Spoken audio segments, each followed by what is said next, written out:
Thursday night, the Houston Aeros missed out on scoring points in March. Cleveland peppered Troy Gamble with 24 first-period shots. Only Mark Osborne's 2 got by him. The Aeros got back in the game with 2 power play goals, but it wasn't enough as the Lumberjacks saved the game. Tonight, they square off again next on Prime Sports.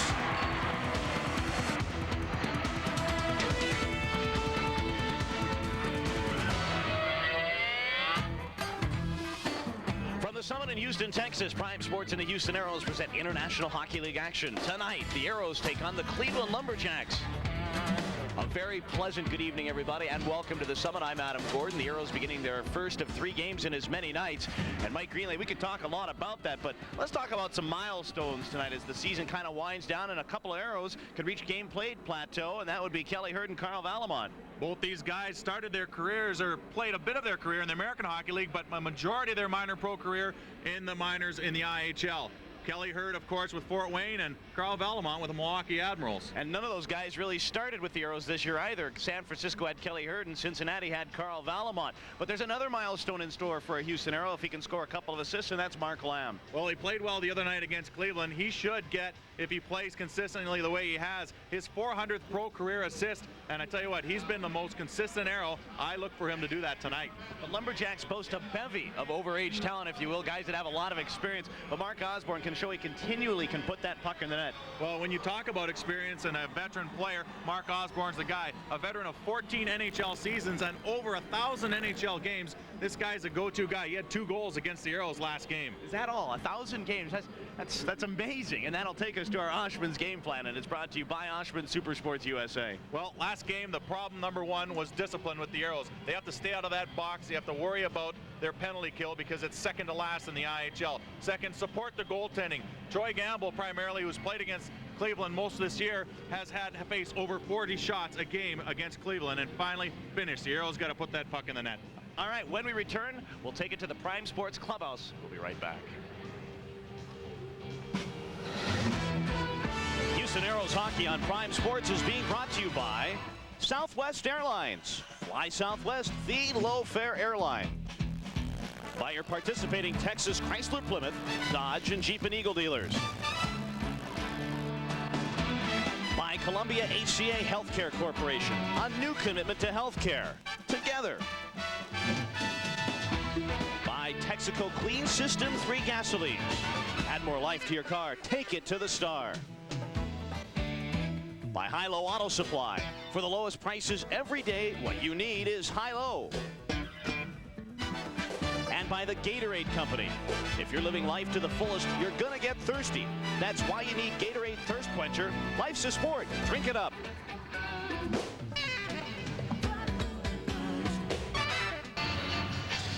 Welcome to the Summit, everybody. Adam Gordon along with Mike Greenley as we get set for the Aeros and the Cleveland Lumberjacks. And let's take a look at tonight's starting lineups brought to you by Southwest Airlines. For Cleveland, Mark Osborne, Mike Stevens, Len Barry up front with Rick Hayward. And also on defense, Alexei Krivchenkov. And in goal, making his second straight start, Blaine Locker. Picked up his first win of the season Wednesday against the Houston Aeros. Speaking of the Aeros, their starting lineups brought to you by Southwest Airlines. Kelly Hurd, Al Conroy, Mark Lamb up front with Gord Krupke, Mike Hurlbut on defense. And making his 3rd straight start, Troy Gamble, who picked up the loss Wednesday, but not before he faced 40-plus shots, 44 shots in the game, and a 3.92 goals against average coming into the game. The referee tonight is Eric Sharon, the linesman Sam Gowan, and Tim Atchison, and we're ready to go. Aeros defend the goal to our right, the Jacks the goal to our left. Len Barry against Mark Lamb, Adam Gordon against Mike Greenley. As usual, drop of the puck and we're underway. Hurlbut skates back into his own end to gather in the puck, and he'll start the rush. The Aeros got off to a good start Wednesday night against Cleveland. They put 3 terrific shots on Blaine Locker in the first 2 minutes, but couldn't get anything by him. Now the puck goes back into the Aero zone, and Krupke is there. Turns right side, couldn't clear it, held in by Stevens. Rolled one left side, trying to get it for Osborne, who had 2 goals Wednesday night. And then Mike Stevens comes up a little limp as he was drilled, and the Aeros bring it up ice. Kelly Hurd dropped one back. Here's the shot by Hurlbut, and a good glove save made by Blaine Locker, and he'll hold on. So once again, the Aeros come out in the first half minute and test Blaine Locker. Now Mike Stevens wants to go with Krupke, and he talks a little bit. Krupke waiting, and I'll tell you what, that'd be an interesting battle there. But a great great slap shot by Hurlbut as he gets in there. Good drop pass by Hurd. But, you know, Blaine Locker showing that he is ready right off the bat, just like last game. He made 2 or 3 saves, as you mentioned. And tonight already he's out there making some good saves. Gordon Krupke earlier on in the play had dumped Mike Stevens for the Cleveland Lumberjacks, and Stevens wanted a piece of him afterwards after the play was over because he got up quite slowly. So they'll bring the face-off to the right side of Blaine Locker, who faced 28 shots and stopped 25 of them.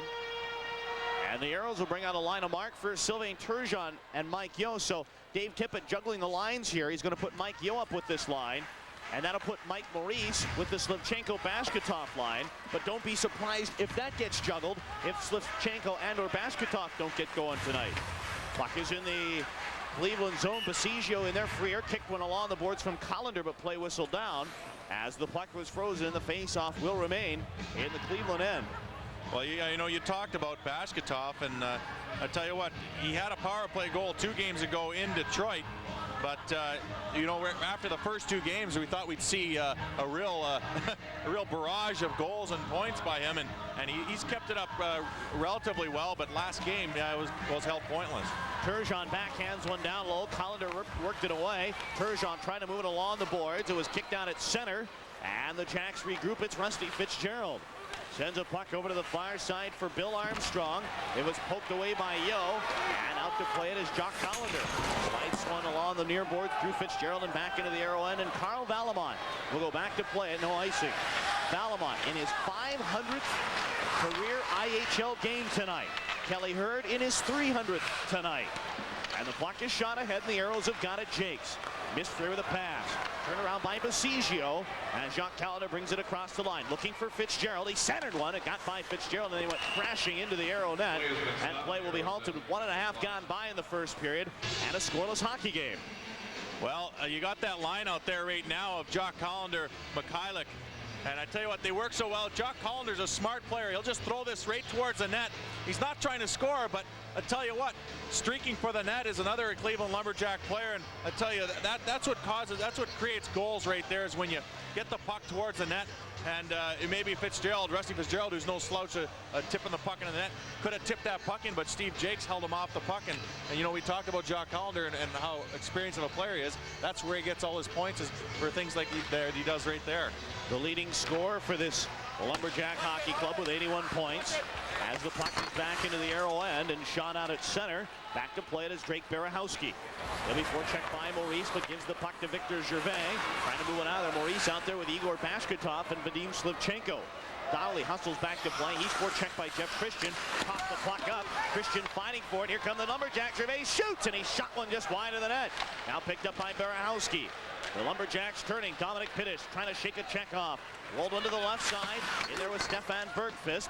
Chipped down for Christian behind the net. He centered one, but the Jacks couldn't get there, and the Aeros are up ice. It is Slivchenko. Amanda beat Bergqvist. Slivchenko right in with a shot, and Bergqvist finally stayed with him as the puck sails out of play. You might recall Wednesday, Vadim Slivchenko, you could say, could have had Bergqvist for breakfast because he beat him 3 or 4 solid times around the outside, and Dave Tippett clearly wants that matchup with either him or Rick Hayward. Well, it's funny you mention that, because I actually had a chance to talk to a lot of the Cleveland Lumberjacks yesterday.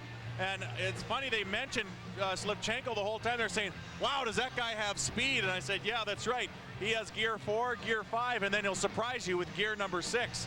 Yeah, he has really picked up his play since the acquisition of Igor Basketov. And he didn't play a lot with Basketov Wednesday night, but obviously reunited tonight with him for the time being.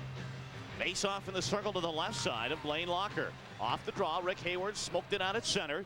It'll go back into the Aero end, and Mike Hurlbut will go back to get it and play whistle down. 17.5 to go in the first, and a scoreless hockey game. Yeah, I'm still trying to learn the names here. What game are we in? Second game of the year, come on. Mike Hurlbut, who had the first shot on goal for the Aeros, a good hard slap shot, and Blaine Locker had to come up with a heck of a glove save. And Mike Hurlbut, I like to see him use that slap shot, and I'm sure Dave Tippett does as well. When he really winds it up, he has got probably one of the hardest shots in the league. Lenberry to take the draw against Mark Lamb. Lamb out there without Conroy and Kelly Hurd. Puck rolled near side. Stevens smoked it out at center for Lenberry, and here come the Jacks through the neutral zone. Berry dumped the puck in. Kelly Hurd jumps on it near side. He's bumped by Stevens. They battle in the corner. Kelly Hurd trying to move on out. It's jabbed away as the Aeros fight for it, but the Jacks are there at the right point. It was looped along for Mark Osborne. Give it to Lenberry, turning right side. He had a pair of helpers Wednesday night, but couldn't find anyone to pass to, and Mark Lamb gets the puck back. Shoots it to the line. Hayward held it in. He takes a bump from Conroy. Puck along the boards as they continue to grapple for it. Skate to skate along there. Shoveled out of there by Conroy. Still couldn't get it out of the end. Now the puck center, but Hurlbut was there to chip it away. And the Aeros able to, another weak effort there as Hurd couldn't get it out of there. Again, the Lumberjacks hold it in. Into the corner, Osborne and Krupke go careening into the wall. Here's Barry, centered one, but it skipped over the stick of Stevens. And the Aeros are able to get it. No, they still can't get it out of the zone. Unbelievable. Still can't get it out of there. Here's Lenberry, right side. Centered one, but Conroy got it. He'll turn it around. Finally, Conroy skates it out at center. He'll dump the puck in. That's one thing Cleveland has an advantage over is in size, and they really like to use that side, especially along the boards and at the blue line, and they kept that puck in for that whole shift. Alexei Krivchenkov dumped the puck in for Cleveland. Maurice redirects, and Igor Bashkatov turns it around. Jakes couldn't find the handle, and the Jacks shoot it back into the Aero end. Carl Valamont goes back to play, reverse the puck to Jake's far side. He turned it over. Mikhailuk gets it down. Collender centered one. That was knocked away. I'll tell you, the Aeros have come out here and have had 3 pretty costly turnovers in their own end here, but lucky for them, they've been able to thwart anything from quality chances. Now it is Collender into the slot, shoots. Gamble got a piece of that one, and Bashkatov turns it around. Bashkatov moves it up and out of his zone. Bashkatov down the left side, hits the line. Bashkatov gets around Bassigio, in after it in the corner, and then Bassigio throws him into the boards. They go battling in there, and finally Collender rolled it ahead, and here comes Rusty Fitzgerald out at center ice. Fitzgerald in across the blue line. Fitzgerald trying to make his move around O'Connor. O'Connor takes him for the dance, though, and they'll go spinning into the corner. O'Connor trying to kick it away. Mikhailuk's got it. Dave Mikhailuk back to the line and threw it off the skates of Bergqvist. Held it at the right point. The Lumberjacks trying to move it down, but the Aeros, Maurice will shoot that back to center ice. Aeros have just the one shot on goal thus far, and we're about 5 minutes into the first period. Here's the giveaway. Freer moves it right side for Houston. Shoots! And a stick save made by Locker. And the Jacks shoot it down the ice. That went off the stick of Miles O'Connor, and that will negate the icing call that would have come. Donnelly turning in behind his net. Quick pass to Freer. He has to find a man to pass to, and the Aeros busted out of their end. Turgeon. Ooh, turn that puck over. But it went back into the Aero end, and O'Connor is there. O'Connor moves one ahead for Freer. The rink-wide pass for Yo. Hits the line with Turgeon. Yo centered one, but Turgeon couldn't find the handle, and Jeff Christian goes back. Christian banks one up, and heads up. That goes into the bench, and we take time out. Scoreless from the Summit. As we'll have more IHL action after this, but first, this word from Southwest Airlines. Hey kid, what's the celebration about? Fun fairs! Yeah, fun fairs. Oh, you mean Southwest Airlines fun fares from $29, huh? Exactly. Hey, use a coaster! And you can fly to lots of fun Southwest places, right? Oh yeah, lots of places. So where are you going? Nowhere, my folks already left! Right. Southwest Airlines fun fares from $29. It's your chance to get away. You might want to call before you come home. When you need an auto part, you don't need to search high and low. It's been in the family for 40 years. 1950 Cadillac radiator hose? Most auto parts places can't be bothered. I didn't have it, but I knew the warehouse would. The high-low guy came up with it. Next day, the guy had it. Are you ready for this? It was the right one. He could get a conversation anywhere. What he needed was high-low.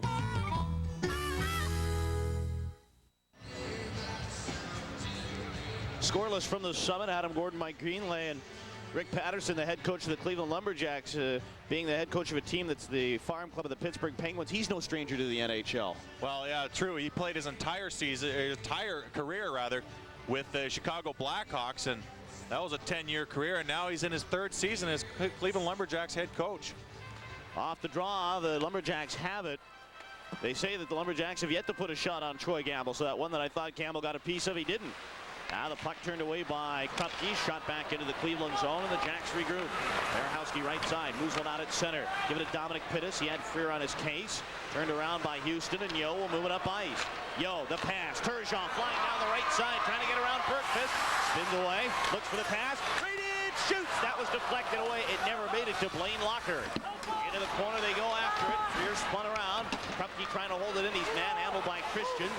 And it worked its way down Freer. Looks for the man to pass to. Centered it. Hurlbut shoots, and that's blocked by Pittis. Now Freer again. Centered one. It was tipped away. And the Jacks will turn and get it out at center. 3-on-2 the other way. Here comes Pittis. Across the line, Christian. Gervais right in, and a great defensive play by Hurlbut to lunge down with a stick while sliding on his stomach in toward that rush. And the puck is back down the ice. 13.5 to go in the first. Scoreless from the Summit. Jacks Rick Hayward shoots the puck into the arrow end, and Gamble will slow it. Trying to roll one from Conroy. He's met by Len Barry, and the puck taken away. Stevens shoots, and that was hoisted wide of the net. Just barely. Down the left side, Jakes has it for Houston. Turning in behind the cage, and he'll move the pass over to Carl Valamont. Valamont out at center for Al Conroy. Bring it across the line with Lamb. Lamb looks for the man to pass to. Here's Graham Townsend. Quick shot right on. Blaine Locker, left pad save. Mike Stevens is there. He tries to bank it off the boards. Aeros trying to hold. Here's Lamb into the slot. He's got Stevens draped all over him. Jumping into the rush was Jakes, but he couldn't find the handle. And here come the Lumberjacks. It was Krivchenkov. Pass for Barry. 2-on-1. Right in. Here's a chance in front. The puck centered, and I think that was knocked away by Valamont. Played that beautifully. And now a chance. Osborne shoots. That hit a man in front. Bang away at it. Gamble got it. Loose in the slot. Here's a backhander. And that was deflected away. Oh boy, Troy Gamble with a couple of terrific stops in front, and the guys in front of him bailed him out another time. Here's a penalty though coming up to Graham Townsend, a delayed call. Battle for the puck, and Valamont's got it, and there's the whistle. It will be a holding call. We'll bring you the Cleveland power play. Hold on, we've got Stevens and Jakes talking.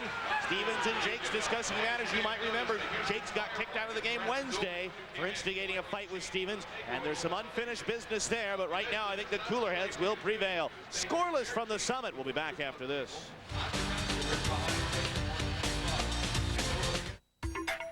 Is a superstar spokesman what makes Oshman's Super Sports USA? Dream on. Oshman's is supersized and super fun. Why, you can play your favorite sport right in the store. Shoot hoops, hit golf balls, swing a bat or a racket, or get your kicks 100 other fun ways. Think there's a more super sports store than Oshman's Super Sports? In your dreams. The dream starts at Oshman's with 13 Houston area locations. Here in Texas, we got a 938-mile driveway, a few pump jacks, and a couple of head of cattle. Yep, you might consider Texas a 267,000 square mile ranch. And along those lines, the Jeep Grand Cherokee, voted best full-size sport utility by the Texas Auto Writers Association, and available at a great rate of just $327 a month, would definitely have to be considered ranch dressing. Get the best full-size sport utility in Texas at your Texas Jeep and Eagle dealer. Townsend, 2 minutes for holding. Back at the Summit, a flurry of activity in front of the Aeros net as Gamble has to come up with some big saves. The puck just dancing around at his feet, and he had to come up big. Some defensive moves in front paid off too, but the one that doesn't pay off eventually is the penalty that Graham Townsend had to take against Mike Stevens in front of the net, and so the Aeros will have to kill this one off. The Cleveland Lumberjacks like to use the power play against the Aeros. Off the face-off, it is Victor Gervais at the right point, trying to hold one in. He was battling in there with Mark Lamb. Puck caromed out at center, and Gervais has to regroup. Gervais turning out at center, in across the line, rolling left side, Mikhailiuk. He'll shoot one down into the opposite corner, jumped on by Fitzgerald.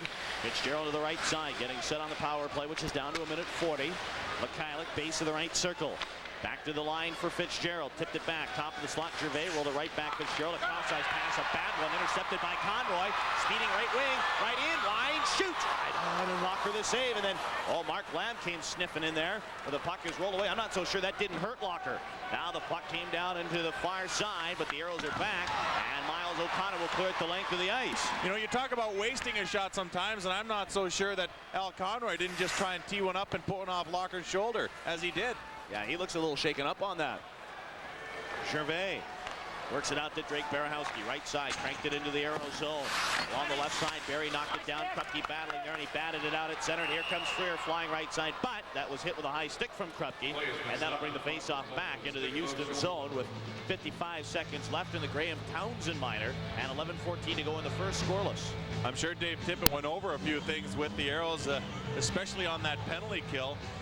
The Cleveland Lumberjacks have really been a nemesis for the Aeros this year in that situation, on that specialty team situation. But I tell you what, Al Conroy reads a play really well, and it probably stems from some of that, and breaks up ice, and he breaks through a player and finally just rips one from the top of the circle, and he'll catch Locker right up high in the chest. And although the goaltenders have a good chest guard and a pretty strong chest protector, it still stings when that puck catches you up in that upper area. Face-off controlled by Cleveland. Lenberry left side, dance one in front. Great pass to Barahowski, and Gamble makes a marvelous save in front. A terrific save, and another penalty coming up. It's going to be a cross-check, or is it a hook? It might be a hook. And let's see who this one is on. I originally thought that he was going to call Gord Krupke because of the way he spun around there, but it isn't going to the Aeros at all. It's going to the Cleveland Lumberjacks, as it looks like Osborne will go to the box. Mark Osborne will even it up for the Aeros. The Aeros have 40 seconds remaining on their penalty kill, and so this will even it up for 40 seconds, and then after that, the Aeros will have a power play. But right before that, Troy Gamble had to come up big as the puck's centered in front of the net, and Gamble coming, and they like to go against the grain on him, but he makes a save, and after that the puck goes off of Krupke, and finally it'll find its way into the corner where the penalty took place as Osborne gets too much stick on Gord Krupke. Gord Krupke racing for the puck, and Osborne just hauling him back in with the hook there, and that's what the penalty is, and that'll even it up for the time being. For 40 seconds, we'll go 4-on-4, and then the Aeros will get their first power play of the night. Barry trying to bring it across the line, had it jammed away. Loose puck at center, picked up by Len Barry, and it's intercepted as Slivchenko brings it across. Slivchenko shoots, and a left-hand save made by Blaine Locker. I'll tell you what, both sides have had some really costly turnovers in this game. A lot of turnovers in the early going. Len Barry pass over to Oleg Belov on for his first skate of the night. But he had to shoot it back into his own end, and Stefan Bergqvist goes back. It'll be interesting now to see the Slivchenko matchup with Bergqvist with a little more open ice for Slivchenko. Cut shot in by Bergqvist. The Aeros now on the power play with 17 to work on it. And here come the Houston Aeros, right to left. They scored 2 power play goals Wednesday night. Let's see what they can do here. Igor Bashkatov tried to dump it in. He threw it off the linesman. Battling for the puck along the far boards. It's a delayed offsides. The Aeros now getting called on it. And they'll bring the face-off to neutral as we are halfway through the first period and scoreless from the Summit. You know, you look at the Houston Aeros and Dave Tippett, these numbers, I think, put some gray hairs on the man for sure. The Aeros have just 3 wins in their last 15 games. But if you say in those last 15 games, let's say in the 15 games, they win 8 of them, that would be a difference of 10 more points. So instead of being 14 back, you're only 4 back and in the heat of a playoff race. So that's saying instead of going 3 out of 15, you're 8 out of 15. Yeah, and you look at Atlanta's schedule going down the stretch. You know what? They're going to have to work hard just to win one or two of those games down the stretch, because they have some tough teams. They have Cleveland 3 times, as Cleveland plays in Atlanta tomorrow night and then Sunday night. And then they also have Detroit a couple times, I believe Orlando. I tell you what, they have some tough teams. They have Michigan once or twice, and we're getting a stick call, I think, by someone, as they've taken the stick away from Mike Stevens. I saw this thing just a second ago. Look at the hook on that thing. That can't be legal. That's not even close. I don't even think he has to take the stick measure out. Yeah. You could slide a silver dollar under that thing. That's a great call by Dave Tippett, too, because you know what? At this point, yeah, you know, at this point, you're not costing your team anything if it turns out to be a legal stick. Well, you're right. I mean, it's early in the game. Plus, if you get called for delay of game, you only have to kill off a 1-minute power play, as it'll even it up for a minute. But instead, Dave Tippett gets about 1:04 of a 5-on-3 power play. And then if he doesn't score, he still gets about another 56 seconds worth of a 5-on-4. So great call by Dave Tippett, and actually some of the guys on the ice might have tipped them off to that as well. Well, that's a lot of times what it is. And like especially the centerman, and I know Mike Stevens wasn't out there in that situation, but a lot of times a centerman will catch another centerman, because that's when they put their sticks down and they're looking down at each other. And I tell you what, he says, wait a second, I see a big hook on that thing. Oh, that thing, I mean, we could see it all the way up here. So the Aeros on a 2-man advantage for a minute. Mark Lamb turns in behind his net, and he'll start the 5-on-3. Lamb scampers to center, pass for Freer, in across the line. Freer trying to bring it in, but instead DeCiccio rolled it away. Now battle for the puck. Conroy's in there, and he'll turn it right wing and move it up ice. Al Conroy shoots it ahead to Lamb, and he'll crank one into the Cleveland zone. Freer trying to get there after it. Conroy came in there as well. Freer rolled it down. Kelly hurt too far, and DeCiccio got there, and he'll fire it off the glass. Bounce back to the line, and right back out at center ice. Aeros on a 5-on-3, and right now can't even get it set up. Here comes Lamb across the line. That looked offsides, but they say play on. Now the puck to the left corner. Freer drifting in behind the net. Freer looks for a man to pass through. Get it back to a right point hurlbutt to Lamb. Top of the slot. Lamb waiting with 14 to go on the 2-man advantage. Give it to Conroy. 10 seconds left in the 2-man advantage. Conroy, give it to Lamb. Quick pass, hurlbutt, cross ice. Conroy, couldn't get the shot away. He found on it, and then the puck goes into the Cleveland bench, and that almost hit Rick Patterson, the head coach. So the Aeros will have 3 seconds on a 2-man advantage, and after that expires, they'll have 56 seconds left in the illegal stick call to Mike Stevens. We have 9:01 to go in the first, no score. Well, it doesn't surprise me that Cleveland is forcing and working that penalty kill so well. They're number 1 in the league in the penalty kill on the road, 85.7% when they're on the road.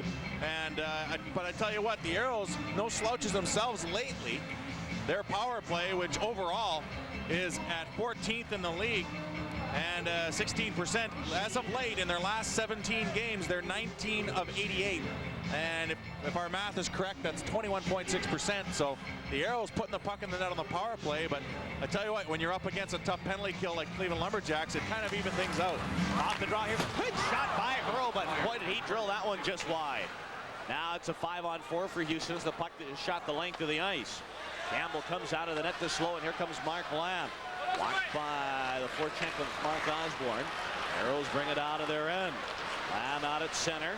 Down the left side, bring it across the Cleveland blue line, but the Aeros are offsides, and that'll bring a face off to center with 8.5 to go in the first, no score. I think what Mark Lamb was trying to do on that situation is just chip the puck up for Hurlbutt, who would have picked it up and then dumped it in, but a little miscommunication there as he chips the puck up. No one was there, so he had to scamper back and get it himself. And by doing that, Al Conroy and I think Turgeon were about 3 or 4 feet offside, and there was no real chance for them to get back. And so the Aeros just have to skate it offside and face it off outside the blue line again. Not really much pressure on this power play, Adam. Freer, Townsend, Turgeon with Carl Valamont and Mark Lamb at the points. Face off just outside the Cleveland zone. Aeros win the draw. Freer shoots it back to Lamb, but Barry into forecheck. Here is Mark Freer. And he'll give it right back to Lamb. Give it up to Freer. He'll gather it in at center, bring it across the line. The puck was on edge. He had a little trouble controlling it. Bill Armstrong will just clear that out at center for Len Barry. Short-handed come the Jacks. Barry across the line. Looks for a man to pass to 15 seconds left in the Aero power play. Here's a shot right on, and Campbell makes a stick save on it. Another chance for the Jacks turning in front, but this time the Aeros turn it away. Turgeon passed on to the right side. Mark Freer hits the line. Try to move around Bergqvist. Freer shoulders him off the puck.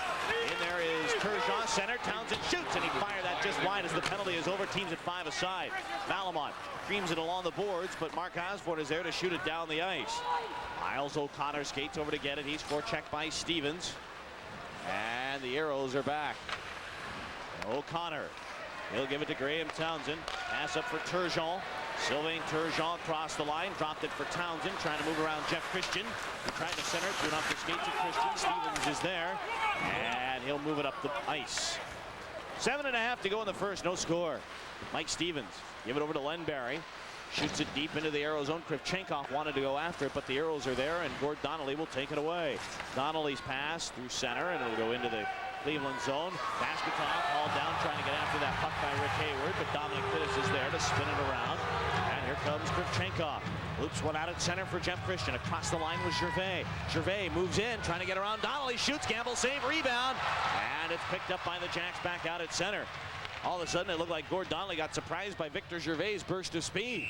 And finally, the puck shot out of play, and we take timeout. 7 minutes to go in the first period. We are scoreless from the Summit. Back after this. Puck, vulcanized rubber disc used in the game of hockey. Puck, term for American dollar. Put the the two together, and you have Texaco Puck Bucks. Your coupon for savings on Aeros tickets, Aeros merchandise, Oshman Sporting Goods, and family fun at the Aerodrome. Pull in to participating Houston area Texaco stations. Fill up with Clean System 3 gasoline and get a Puck Buck. Each Puck Buck is worth $1, and you can use up to 3 Puck Bucks at one time. That's $3 off your next purchase at Oshman, the Aerodrome, or for Aeros tickets at the Summit Box Office. Cool. Gotta get a Texaco Puck Bucks at participating Texaco stations only. Houston Aeros. It's the American way. Ladies and gentlemen, Clyde the Glide Drexler. When I was a kid growing up in Houston, I loved the Astros. Joe Morgan, the toy cannon, Bob Watson. I wonder how my life would be different if I had played baseball instead of basketball. Ladies and gentlemen, Clyde the Slide Drexler. It's opening day. For tickets, call 6 Astros. What are you doing this summer? Welcome back to the Summit in Houston, Texas, as the Cleveland Lumberjacks, a great drop pass by Christian right to Gervais. Gervais has an extra step on Donnelly, but Gamble makes a good save, and even a better play by Maurice after that to clear the puck out, because Gamble, after making the save, was kind of down and out, and the rebound was deposited right out into the slot. So a good job defensively by Maurice and a good save by Gamble on that play. Puck is shot over the glass by Gord Krupke, and play will be whistled down as the face-off will be brought back out at center, and we're down to 6:50 to go in the first period in a scoreless hockey game. Gord Krupke still looking for his first marker of the season. He has 4 assists on the year, but still wants to find that all-elusive goal, and has 9 games left to do it, including this one. Off the draw, the Aeros have got it. Krupke shoots one into the Cleveland zone. Bassigio goes back to play as he's blocked by Conroy, but Bassigio moves it up ice. Dave Bassigio, he'll clear one out at center, but the Aeros turn it around, and here comes Mike Hurlbut for Houston. A pass for Mark Lamb. Lamb turning right side. He'll get it to Kelly Hurd in the corner as he's blocked by Bassigio. And Rusty Fitzgerald threw it off the skates of Lamb. It came out in front, and Bill Armstrong will get it right back out at center. But Conroy takes it away. And scramble for the puck, and Rusty Fitzgerald goes back and shoots it right onto Blaine Locker, his netminder. Pass out to Bill Armstrong. Move it out at center for Collender. Jock Collender across the line. That was offsides. This is so far, this is a very ugly first period. A lot of mistakes, a lot of turnovers with 6:08 to go and scoreless game. Catch the Houston Aeros Saturday night on ice. It's going to be tomorrow on UPN 20. The Aeros will be taking on the Michigan K-Wings. Again, it's tomorrow at 6:30. UPN 20, your home of the Houston Aeros, as well as Super Talk Radio 950 KPRC. One guy that's not playing tonight, that is one of their stalwart for the Cleveland Lumberjacks, one of their top rookies, is Peter Allen. This is a guy that they're very high on. The Pittsburgh Penguins love to have him, but I guess out with a separated shoulder.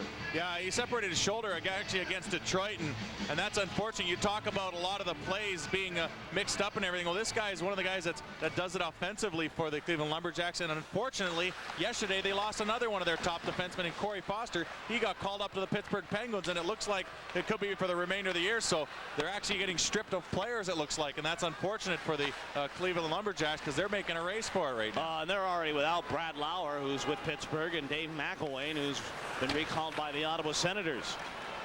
Puck is shot through the neutral zone. Mark Osborne across the line, getting set.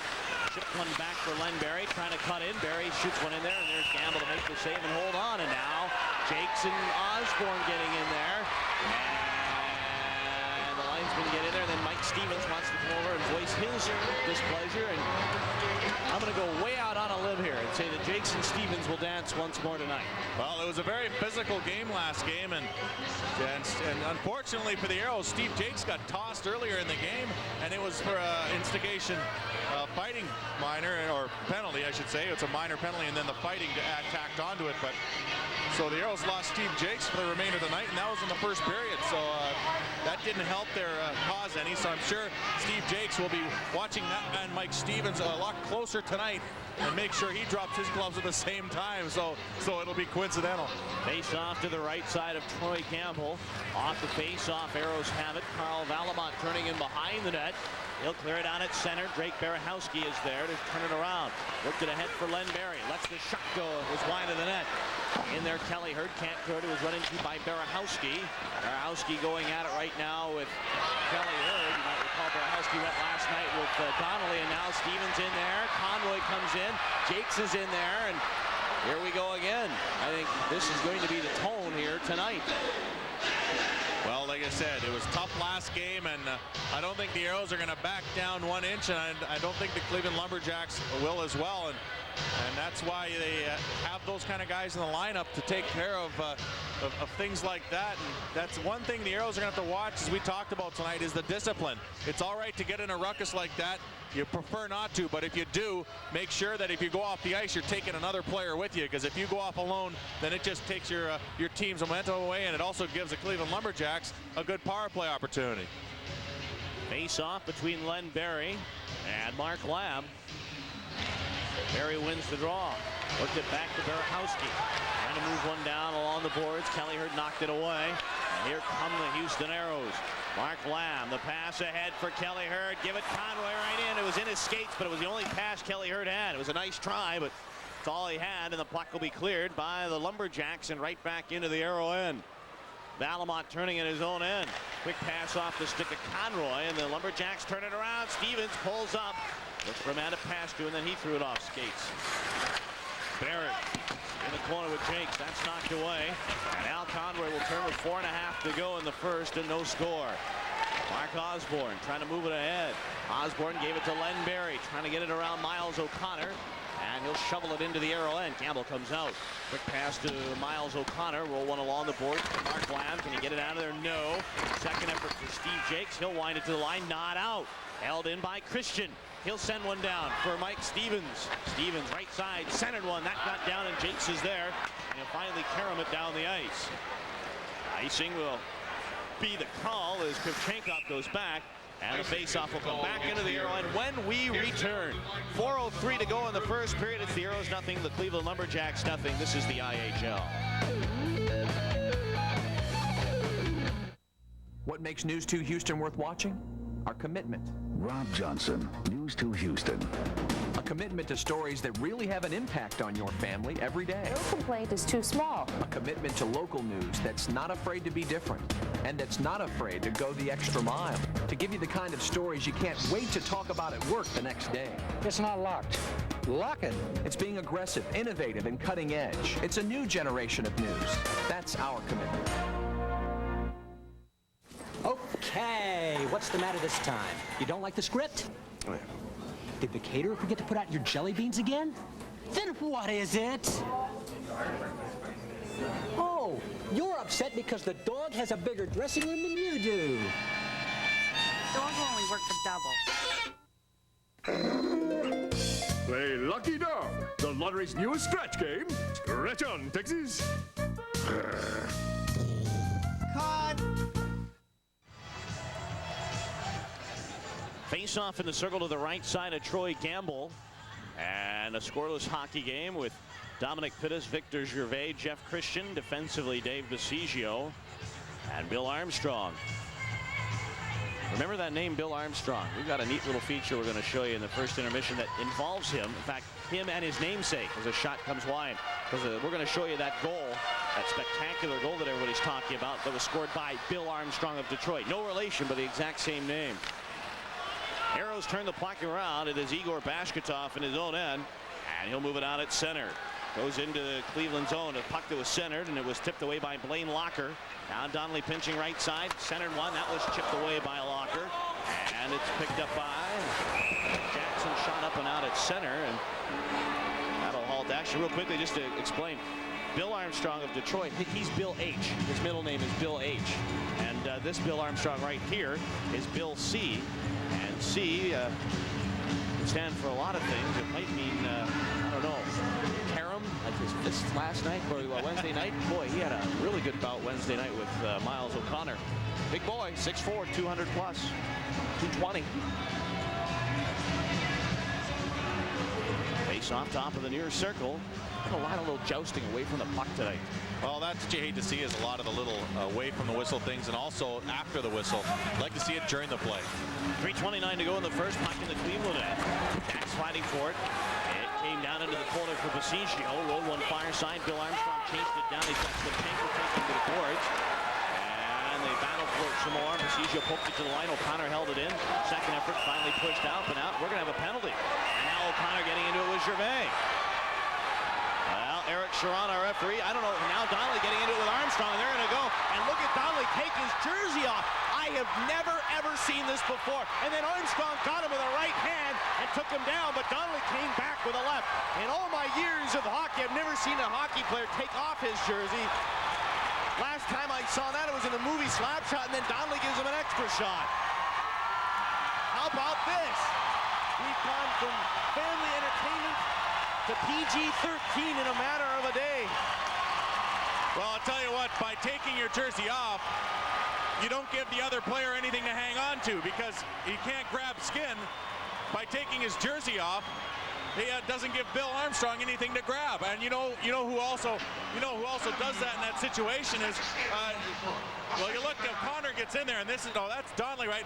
He pulls his shirt off. Look at that. And then he takes his helmet off and he goes at it. But I think actually Armstrong might have even got him with one right up.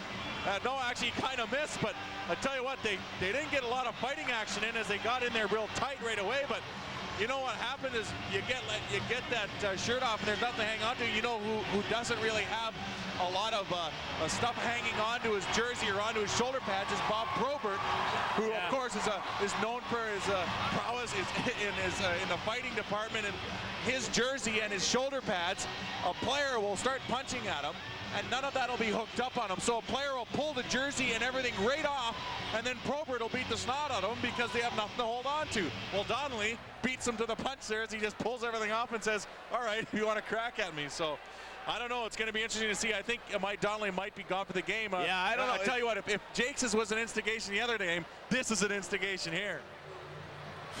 Can you get a game misconduct for stripping? Wow. I didn't hear that. 10-minute misconduct. I didn't hear the striptease song, so I don't know. My holy good father, I've never seen anything like that. Amazing, but right, like I talked about, those little scrums after the whistle, those are what cause things like this. And I don't know, it's hard for a referee to break that up, I suppose, but after every whistle we've seen almost a little bit of a scrum, guys pushing and shoving, and instead of just breaking away and getting ready for that face-off, we've seen plenty of pushing and shoving after the whistle, and it just leads to things like that. Yeah, I guess you'd much rather see him go right to it than to be pushing and shoving all game. What it does is it slows the game down. It breaks momentum and everything like that. So here are the calls. 29, Bill Armstrong, 5 minutes for fighting. To the Houston Aeros, number 44, Miles O'Connor, 2 minutes for elbowing. To the Houston Aeros, number 34, Gord Donnelly, 2 minutes for instigating, 5 minutes for fighting, and a game misconduct. This is about the point that Jakes got booted. Exactly. So we talk about it. We get Miles with elbowing for 2. Miles O'Connor for 2 for elbowing. And of course Donnelly gets 2 for instigating and a 5 and a game. And Bill Armstrong gets a 5, and I think that's it. Well, and what we're talking is here, it's a 5-on-3 for 2 minutes. Yes, it is, because Donnelly gets kicked, and O'Connor, of course, takes the extra penalty there. So that's a full power play. It's 5-on-3 for the Cleveland Lumberjacks, and hey, there's only 3 minutes, 13 seconds remaining in this first period. So what looked like it was going to be a great period for the Aeros, where they could get out of the period with either a tie or even trying to get a goal in the last 3 minutes. I tell you what, they're going to have to work hard just to get out with the tie. Al Conroy will come out as be the lone forward with Mike Hurlbut and Carl Valamont. And he's holding the Alta Conference right now at center, talking to everybody. Now Hurlbut's going to come off. It'll be Jakes and Valamont. The Jacks will counter with Len Barry, Mike Stevens, Jock Hollander. Defensively, Drake Barahowski and Victor Gervais. 2 minutes up to O'Connor, 2 minutes up to Donnelly. So 5-on-3 for a full 2 minutes, and the Jacks with the draw, they'll start it off. Gervais out at center. He'll wind it into the arrow end. Down the left side. Ooh, ran into Jakes. Puck is bumped away by Al Conroy and shot the length of the ice. Cleveland goes back, and it's Drake Barahowski. Barahowski turns it left to right. He'll scamper to center ice. Pass 2-5 for Gervais. Arrows gathered in at their own blue line, and Al Conroy will shoot that right back down the ice. They'll need a lot of that. Minute and a half remaining in the two-man advantage. Conroy skates to the bench for a change, and now Lamb comes out for him. Here come the Jacks across the line. Stevens cuts one over to Lenberry. Back to the line for Gervais as they set up on the power play. Berehowski back to Gervais, top of the slot. Lines it back, Barry to Gervais, top of the slot. Wrist shot right on Gamble. Holds on to it as he had Mike Stevens all alone in there. And play is whistled down. 2:24 to go in the first, scoreless. A minute 12 remaining to Donnelly and O'Connor. Well, that's the best thing that Gamble can do in any situation right now is hold on to the puck. The puck, kind of a floater from the point by Gervais, and I don't think Gervais is actually trying to score with a wrist shot from the point, but I tell you what he's trying to do is get a rebound or something like that, or a deflection, so that Mike Stevens, who takes a whack at Gamble after the puck's frozen, so he will be able to shoot it in the net or get a good opportunity. But Gamble smartly freezes that puck and doesn't give anyone else a crack at it. And that's what the Aeros are going to have to continue doing for the rest of this power play for the Cleveland Lumberjacks. Troy Gamble, who has faced his bulk of shots, 43 an average of them in all the games against Cleveland. And of course, two that we can remember, of course. Yeah, and Dobson faced some of those as well, but Troy Gamble, the man of the hour tonight, he's in a tight one, scoreless with 2:24 to go in the first. Aeros win the draw, shoot the puck to the line, not out, held in by Berehowski. Berehowski getting sent top of the slot on the power play. A minute 5 remaining in the two-man advantage. Back to the line. There's a shot by Berehowski, blocked by Lamb. Worked it back down, though, for Mark Osborne. Berehowski sets up over to Victor Gervais. Gervais scooped it down. Barry back to the line. Gervais shooting. Gamble. Oh, it went right underneath him and went just wide of the net. I'm not so sure that didn't beat him 5-hole and then trickle behind him and wide of the net. And then the Aero net becomes dislodged, and Eric Sharon, the referee, blows play dead. What happened, I think, was that it was deflected, and then it went 5-hole, as you mentioned, and then it somehow squirted out the back. It was a good save, actually, as it's deflected in front by Jock Hollander, and somehow Gamble gets on it, and I don't know how it went out the other side of the net, but I tell you what, it was a fortunate thing for the Aeros, as it, I think, hit both pads on Gamble. It's amazing. It hit the butt end of Gamble's stick, and he inadvertently knocked it free of the net. But hey, all saves are the same. They aren't goals, that's for sure. Shot whipped wide of the net. And now it's Victor Gervais. Lets one fly. That's hammered just wide. Picked up by Hurlbut. Fires it to the line. Basigio held it in. No, he didn't. It scooped over him. And here come the Aeros out. Conroy, he's hauled down, and a penalty coming up. The Aeros will still remain shorthanded. 4-on-3 now, though, as Basigio will go down. And then the Aeros will get a power play for a minute 27.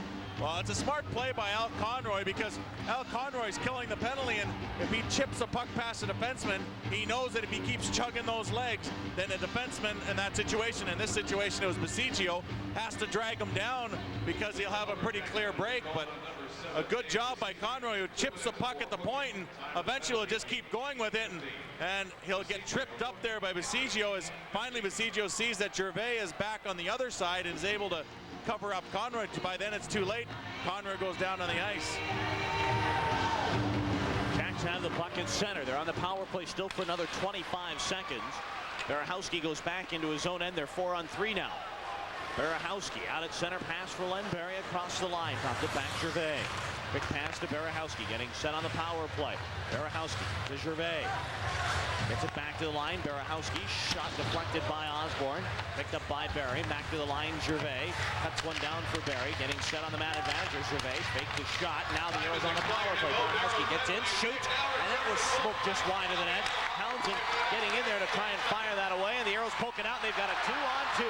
Conroy across the line with O'Connor. Makes the move, and he was hit down. Oh, and here's a penalty to Victor Gervais as Al Conroy caught a knee, and he is shaken up. He caught a knee from Victor Gervais, who stuck the knee out. And for those of you watching on Prime Sports, if we've got a replay of it, this is a very dangerous play, I think, from Victor Gervais. Well, I don't know. Sometimes, I mean, I haven't seen it called, but you can get a pretty good penalty there. You know what that is, and that's on Conroy. That you watch that play if you're watching on Prime Sports, and I tell you what, that says hip to me. And you know, you look at, it could be the knee, and yeah, it could be the knee, but it also could be the hip. And he gets up trying to shake it off, and he'll get to the bench. But tell you what, there's a lot of pain involved in that, as the rest of your body's going one way and your leg and knee are going the other way. So all of a sudden the Aeros have a 5-on-3. From 3:13 remaining in the first period, it was a 5-on-3 for the Cleveland Lumberjacks. Well, things have gone flip side here as the Aeros now find themselves with a 5-on-3 with the remainder of the period. And actually, if nothing happens, for the beginning of the second period as well. Well, and you can thank Al Conroy, drew both penalties. Yes, he did, and that's what hard work does. You work hard, you keep your legs moving, and cause things to happen, and you're going to have to force the other team to do something drastic to stop you. In this case, he did that. Face off in the circle to the right side of Blaine Locker. Aeros on the two-man advantage. Jakes give it to Lamb. Quick shot, high and wide of the net. Here is Steve Jakes along the near side. Worked it to Turgeon. That's chipped away by Bergqvist, and that's shot down the ice. 38 seconds to go in the first period. Scoreless hockey game. Back goes Mark Lamb to gather it in. Lamb moving up ice. It is Lamb to the right side. Freer by Hollander. That is Turgeon trying to get it back to the line, but that's swept away by Jock Hollander and right back down the ice. 20 seconds to go in the period, and as you mentioned, Greener, the Aeros will get a two-man advantage to start the second if they don't score, but not much of it. Here's a shot by Turgeon. Rebound, score! Mark Freer off the Sylvain Turgeon shot, and the Aeros score on the power play. They lead it 1-0, and they stay on the power play. What a smart play by Turgeon, and you know what? Turgeon's not afraid to shoot that puck. He'll take a great shot on net, and Mark Freer, who is not afraid to go to the net either, he goes to the net, and he is rewarded with a good play here. A drop pass to Turgeon, a good slap shot, and they'll get the rebound. Not much chance for goaltender Blaine Locker as Freer versus the Jacks this year has 4 goals and 1 assist, and this one is one of them. A good shot by Turgeon and a smart play by Freer going to the net. I tell you what, too many players don't go to the net looking for that rebound, or in that situation, they'll go right by the net. And Mark Freer times it perfectly to take the puck right off of Blaine Locker's stick.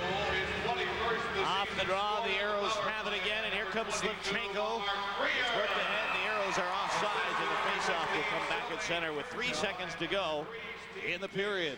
So Mark Freer will get his 21st goal of the season. And Dave Tippett's Aeros are up 1-0. And so we look at the situation, they could have gone into this first intermission down 2 goals looking at that 5-on-3 that they had to kill. But they turned it around and get a power play goal and still are on the power play for 1:08. So they could lengthen this lead. Well, the buzzer will sound, and that'll do it for the first period of action. So the Aeros take a 1-0 lead into the intermission. When we return, we'll have more from the Summit. 1-0 Houston. We'll be right back.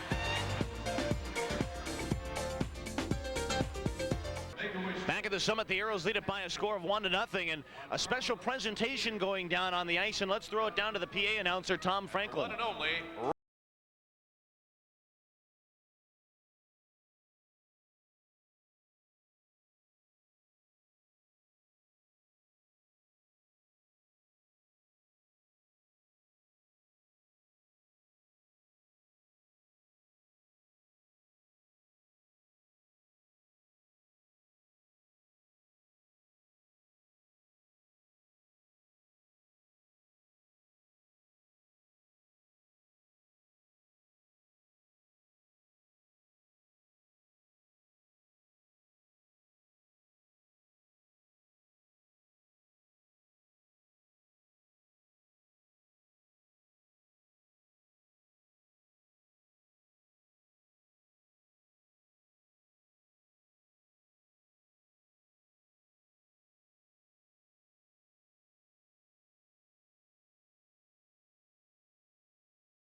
Special goal that was done against Cleveland a couple of weeks ago. The Cleveland Lumberjacks were in taking on the Detroit Vipers.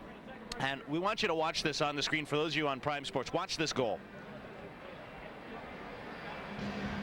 This is Bill Armstrong, and it's like a lacrosse goal. Now that angle's kind of far away, but watch. I believe the next angle is from a little closer in, and then the third angle will be from the end zone. But watch, he's got the puck, picks it up like a magnet.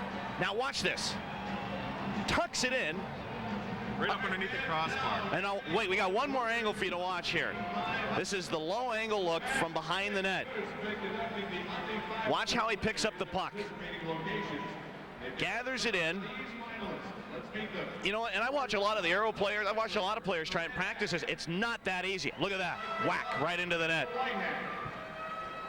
It's an unbelievable goal, and I'll tell you, 2 days later, a college player for Michigan did the exact same thing. I think he did it a little differently, but pretty much the same idea. And it's funny, you know where that player learned it? He learned it from that man, Bill Armstrong, in the summer hockey. Well, and one other story, I'm watching pregame skate Wednesday with Cleveland. Half the guys come out before they get started with practice, and we're practicing that same thing. That's by far the best goal I've ever seen, period. And the thing is, a lot of people say, well, why don't they disallow that and everything? Well, a lot of players can't do that. That takes a lot of practice, a lot of talent, and that's why you're not going to see it that often. That's why we had to show it to you. All right, 1-0. The Aeros lead the Cleveland Lumberjacks, and we'll have more right after this.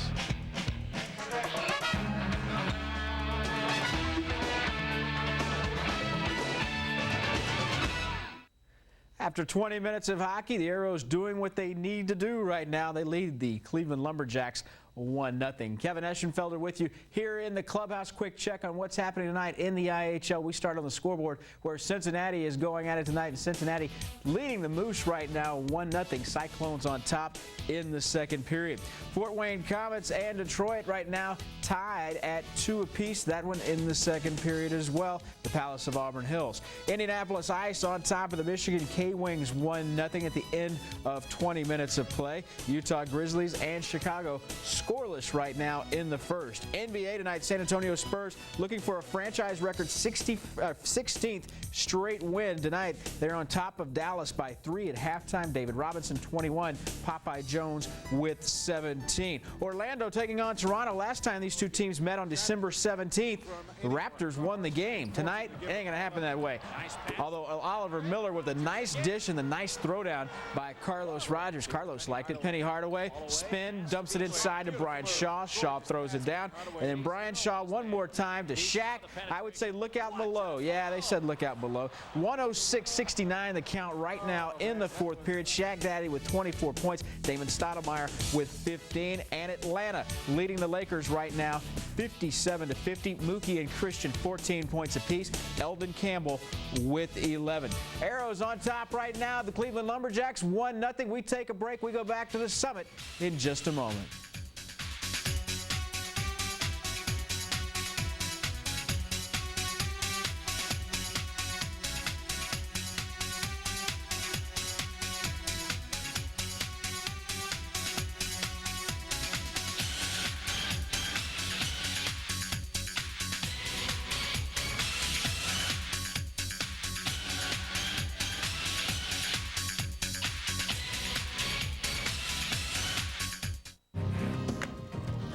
I'm Barry Stokes, hoping you'll watch our Outdoor Trails television show for the best in fishing, Sundays at 11 o'clock, right here on Prime Sports Outdoors, brought to you by Rebel, Head & Cordell, Bomber, Smithwick, and Riverside Lures.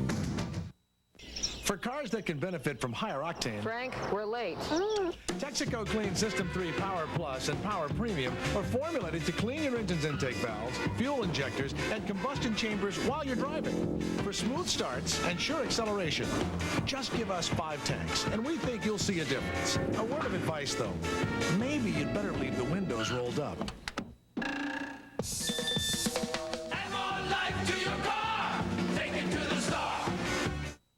It's time for the Southwest Airlines Year of Sports Sweepstakes. Your chance to win a sports vacation once a month for an entire year to see games like the first football matchup in the Big 12 or the final SWC baseball tournament. From hockey to hoops to the links, you and a friend can be on your way to the premier sports events in the Southwest. To enter, send a postcard with your name, address, age, and phone number to this address. Prime Sports and the Southwest Airlines Year of Sports Sweepstakes. Fly Southwest Airlines, celebrating 25 years thanks to you.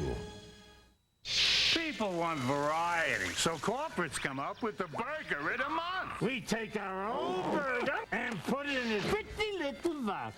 But isn't that the same burger? You're not listening. At Sonic, you'll always find something deliciously different.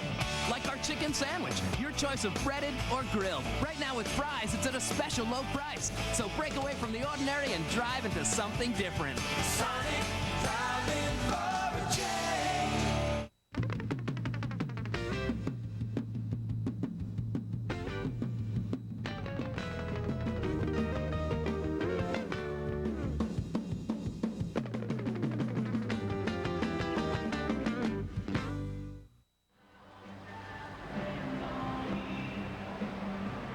Welcome back to the Summit, everybody. Adam Gordon with Mike Greenlay. 1-0, the Houston Aeros leading. And a good period by the Aeros. You know, they hung tough. They found themselves down a couple of men, but finally, when they got their two-man advantage at the end of the period, they got a good goal, and they're in this thing very, very much so. Oh, you're right. They are in this thing, and I think earlier on, we talked a lot about goaltending being a big factor in the game, and I think the fact that the Aeros came out and put a couple good shots on Locker kind of put him back on his heels a little bit, because then the Aeros eventually would score. But I tell you what, if they can keep up this kind of effort and this good defensive play, they should come out on top. Well, you talk about Blaine Locker. He starts things off. He was pretty good in that first period with some nice saves. He was, and this is the first shot of the game, actually, as Hurlbut gets a drop pass from Kelly Hurd, and just a blast by Hurlbut. And he has a great slap shot. I'd like to see him use it more often, but Blaine Locker come up big with a good glove save, and then a ruckus near the end of the period, and you see Donnelly comes flying in there, and then it's the old strip tease. That's right, and people ask what the reasoning behind this is, and I tell you what, if you take your shirt off, the opposing player doesn't have anything to grab onto, and that's what happens in that fight. And it didn't last very long, but Donnelly gets extricated from the game, and eventually he even gets another shot in there or two. But I tell you what, Donnelly's gone, and it turned out to be a 5-on-3, and Gamble had to come up with some big saves. He does so, and some even that he didn't know he was making there, as like off the knob of his stick coming off the back of the net. But they don't ask how you make them, they just ask how many. But eventually the Aeros get on the power play near the very end of the period, and a good slap shot by Turgeon. Just a good shot, and Freer has a presence of mind to go to the net as he just finished dropping the pass to Turgeon. Right there, as he drops the pass, he'll go to the net, he'll look for that rebound, he'll time it. And as in timing it, the rebound comes right to him, and he makes no mistake getting his 21st of the year. And Sylvain Turgeon and Steve Jakes get the assist with 13 seconds to go in the period, and the Aeros have the only goal of the period. They lead it by a score of 1-0. And once again, Troy Gamble didn't face a lot of work, but he was good because when he had to be. All right, and that goes to a lot of good defensive play by the Aeros, and I think if they can keep up that defensive play, they'll be able to hold the Cleveland Lumberjacks down and maybe get a couple themselves. All right, it's 1-0. The Aeros lead it, and we'll have the stats right after this.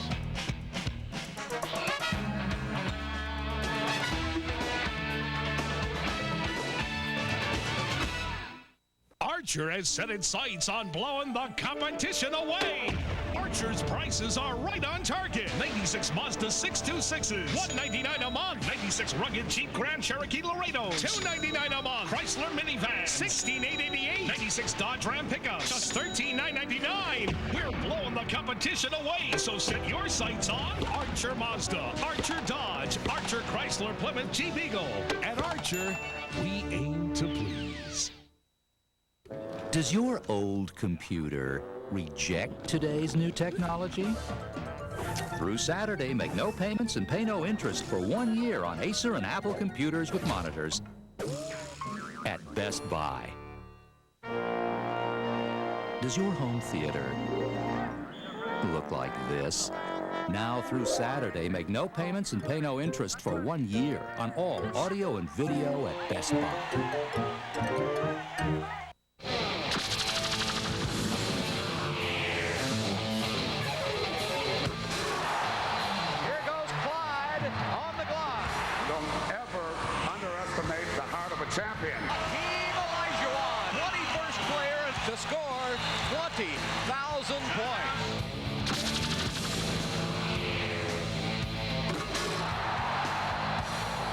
Blazers and the Rockets. Saturday at 7:30 on Prime Sports.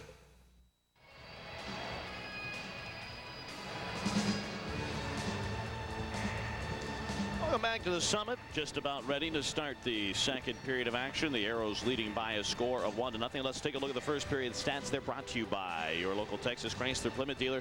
Shots 8-7 in favor of the Houston Aeros. The Aeros 1 of 3 on the power play. However, they will have some time remaining on another power play to start the second period. The Lumberjacks 0 for 2 on the man advantage. Face-offs 15-12 in favor of Cleveland, while the Lumberjacks 5 penalties for 13 minutes. The Aeros 5 penalties for 21 minutes. And that updates you on the score. It is 1-0 in favor of the Houston Aeros. Again, Gord Donnelly no longer in the game as he picked up a game misconduct with that little bout with Bill Armstrong. And the Cleveland Lumberjacks coming back out on the ice. The Aeros sure to follow behind Troy Gamble. Prime Sports wants to send a pair of fans to a different sporting event once a month for an entire year. Enter the Southwest Airlines Year of Sports sweepstakes for your monthly sports vacation. You can send a postcard with your name, address, phone number, and age to the address that you see on the screen. For those of you listening on KPRC, the address is 1800 West Loop South, Suite 1660. And that is Houston, Texas, 77027. Excuse me, that's 1680, Suite 1680, Houston, Texas, 77027. Fly Southwest Airlines. They're celebrating 25 years of love thanks to you. Winner gets one event per month, and you must be 21 years or older to enter. Greeny, you just make it. Oh, brother. What would I do without you, Greeny? Don't answer that. Move up. Good one. And there's Troy Gamble chalking up his creases. He's played a pretty strong first period. You know, we talk so much about how these low-scoring games are so more beneficial to the Aeros. They give themselves such a better chance to win. And I tell you what, Troy Gamble he seems to have regained that February pace. Maybe not in the stats column and maybe not in the win-loss column. But I tell you what, just if you look just at the way he's playing and the saves he's making and the quality of saves he's making, I think he's regained some of that February prowess. I think all you can really ask of your goaltender is to put you in a position to win. And Troy Gamble has done that. You know, there have been the blowouts. We saw the 9-4 game in Cincinnati, and we've had some disasters. There's no doubt about that. But as of late, things have tightened up a little bit. The Fort Wayne game is a throwout as well. But, you know, the Detroit lost and Wednesday night. He's putting him in a position to win. Well, and that's true. And the Aeros have to win. Of course, if the Atlanta Knights have 8 games left, and in those 8 games, if they win 2, that would mean the Aeros would have to win all 9 of their remaining games. And the Knights would have to lose all the rest of them. Right. So the Atlanta Knights can only win 2 games out of their next 8, and the Aeros would have to win the next 9 in order for them to go ahead of the Knights and make the playoffs. So obviously a tall order, and I tell you what, Dave Tippett definitely done everything humanly possible to get this team going, to get them trying to get towards that goal. I tell you what, that guy, I don't think that guy sleeps, to tell you the truth. No, I think with what the Aeros have facing him, I think I'd rather take a calculus final. I don't know if I'd do any better. I'm just saying I'd rather. 1:05 remain in the penalty to Victor Gervais. And we are ready to go. 1-0 Houston. It is Conroy, Maurice, and Hurd with Valamont and Lamb. We are ready to go. Aeros defend the goal to our left. The Jacks the goal to our right. Some jousting at center. Len Berry against Al Conroy, and Conroy wins the draw. Lamb goes back in behind the net to start the power play, which has a minute remaining in it. Mark Lamb pass out to the right side. Al Conroy scoots it back to Lamb, and the Aeros busted out. Valamont steers it into the Cleveland zone. To get it, Mike Maurice. Maurice, base of the right circle for Conroy. Lets it go back to Lamb, top of the slot. Works it down. Here's the shot by Maurice. Stopped by Locker. Rebound. Great save by Locker as he got another left pad on that one. And he'll hold on. So Blaine Locker slamming the locker door shut on the Houston Aeros there. And I don't know if the Aeros could find the combination to that, but oh well. They got a couple of great chances. Well, Mike Maurice gets a great pass from Lamb, and I don't know whether Locker stopped the first shot or not, or whether it hit someone in front, but I tell you what, he definitely makes a great save on the second one, as yes, he does make a save, and then 2 saves on Maurice, who gets his own rebound. And I tell you what, Locker skidding across that net and made a couple unorthodox saves, but 2 saves nevertheless. Off the draw, and another save made by Locker. The puck shot the length of the ice. Played in 12 games this season with the Boston Bruins. He was 3-5-2 with a 3.93 goals against. Of course, now Boston has Bill Ranford, who one of the best goaltenders around. Yep.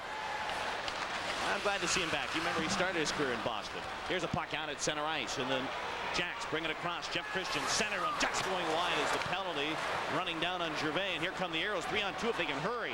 Maurice, the pass across the line for Kelly Hurd. Getting set, base to the left circle. Worked it back to the line, tipped back. Valamont held it in. A hard pass too far for Conroy, and the Jacks are up ice. Here comes Christian across the line with Gervais. Winding, shooting, Campbell saving, and the puck came out at center. The puck sails into the Cleveland zone, and Alexei Krivchenkov will roll it away. It's scooped along the boards by Gervais out at center for Jock Hollander. Hollander's pass intercepted by Turgeon, but Krivchenkov got it back. Give it to Gervais across the line. Gervais makes his move around. O'Connor cuts in, centered for Barry. Had a wide open net, and that was a very slow to develop play. Seemed like Barry had to hesitate a little bit on that, and he missed the net. Gervais cutting in, had it go down. Gamble makes the save, picked up by O'Connor, and Miles O'Connor will scoop it out at center for Sylvain Turgeon. Pass left side, Townsend bring across the line, but he was behind the play, and that is offsides. They'll bring the face off to center. Almost 2 minutes gone by in the second period. 1-0 Houston. I tell you what, you don't see Barry miss too many open nets like the one he gets on this play.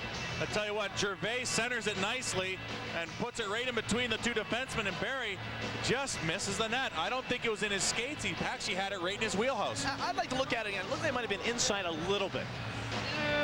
Well, you look at it. He's following through. He's following through on that.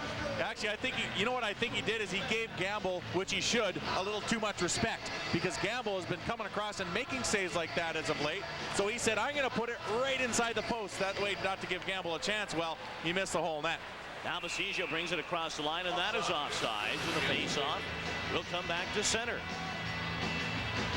Once again, be sure to join Mike Greenlay and myself tomorrow from Kalamazoo as it's the Aeros and the Michigan K-Wings Saturday night on ice on UPN 20. Game time at 6:30.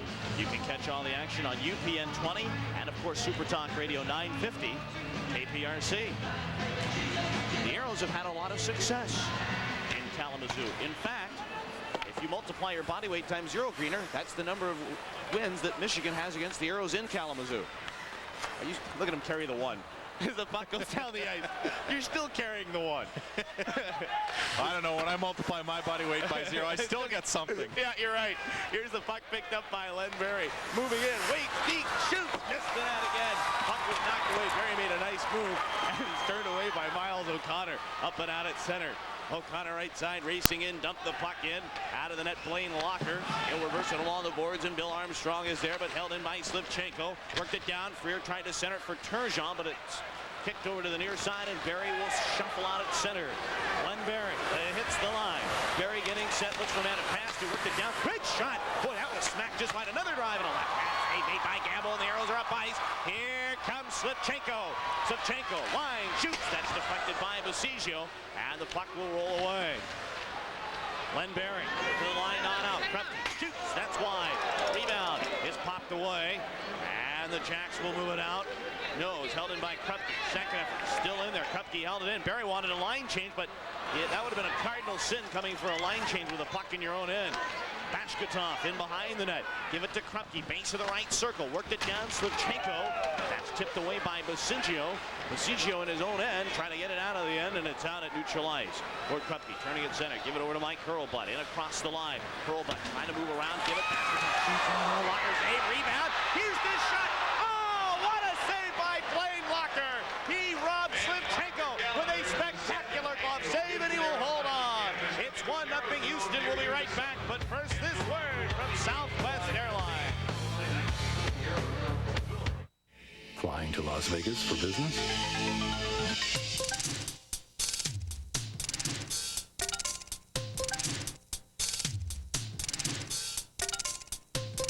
If these 13 reasons don't convince you to fly Southwest Airlines to Las Vegas, maybe this will.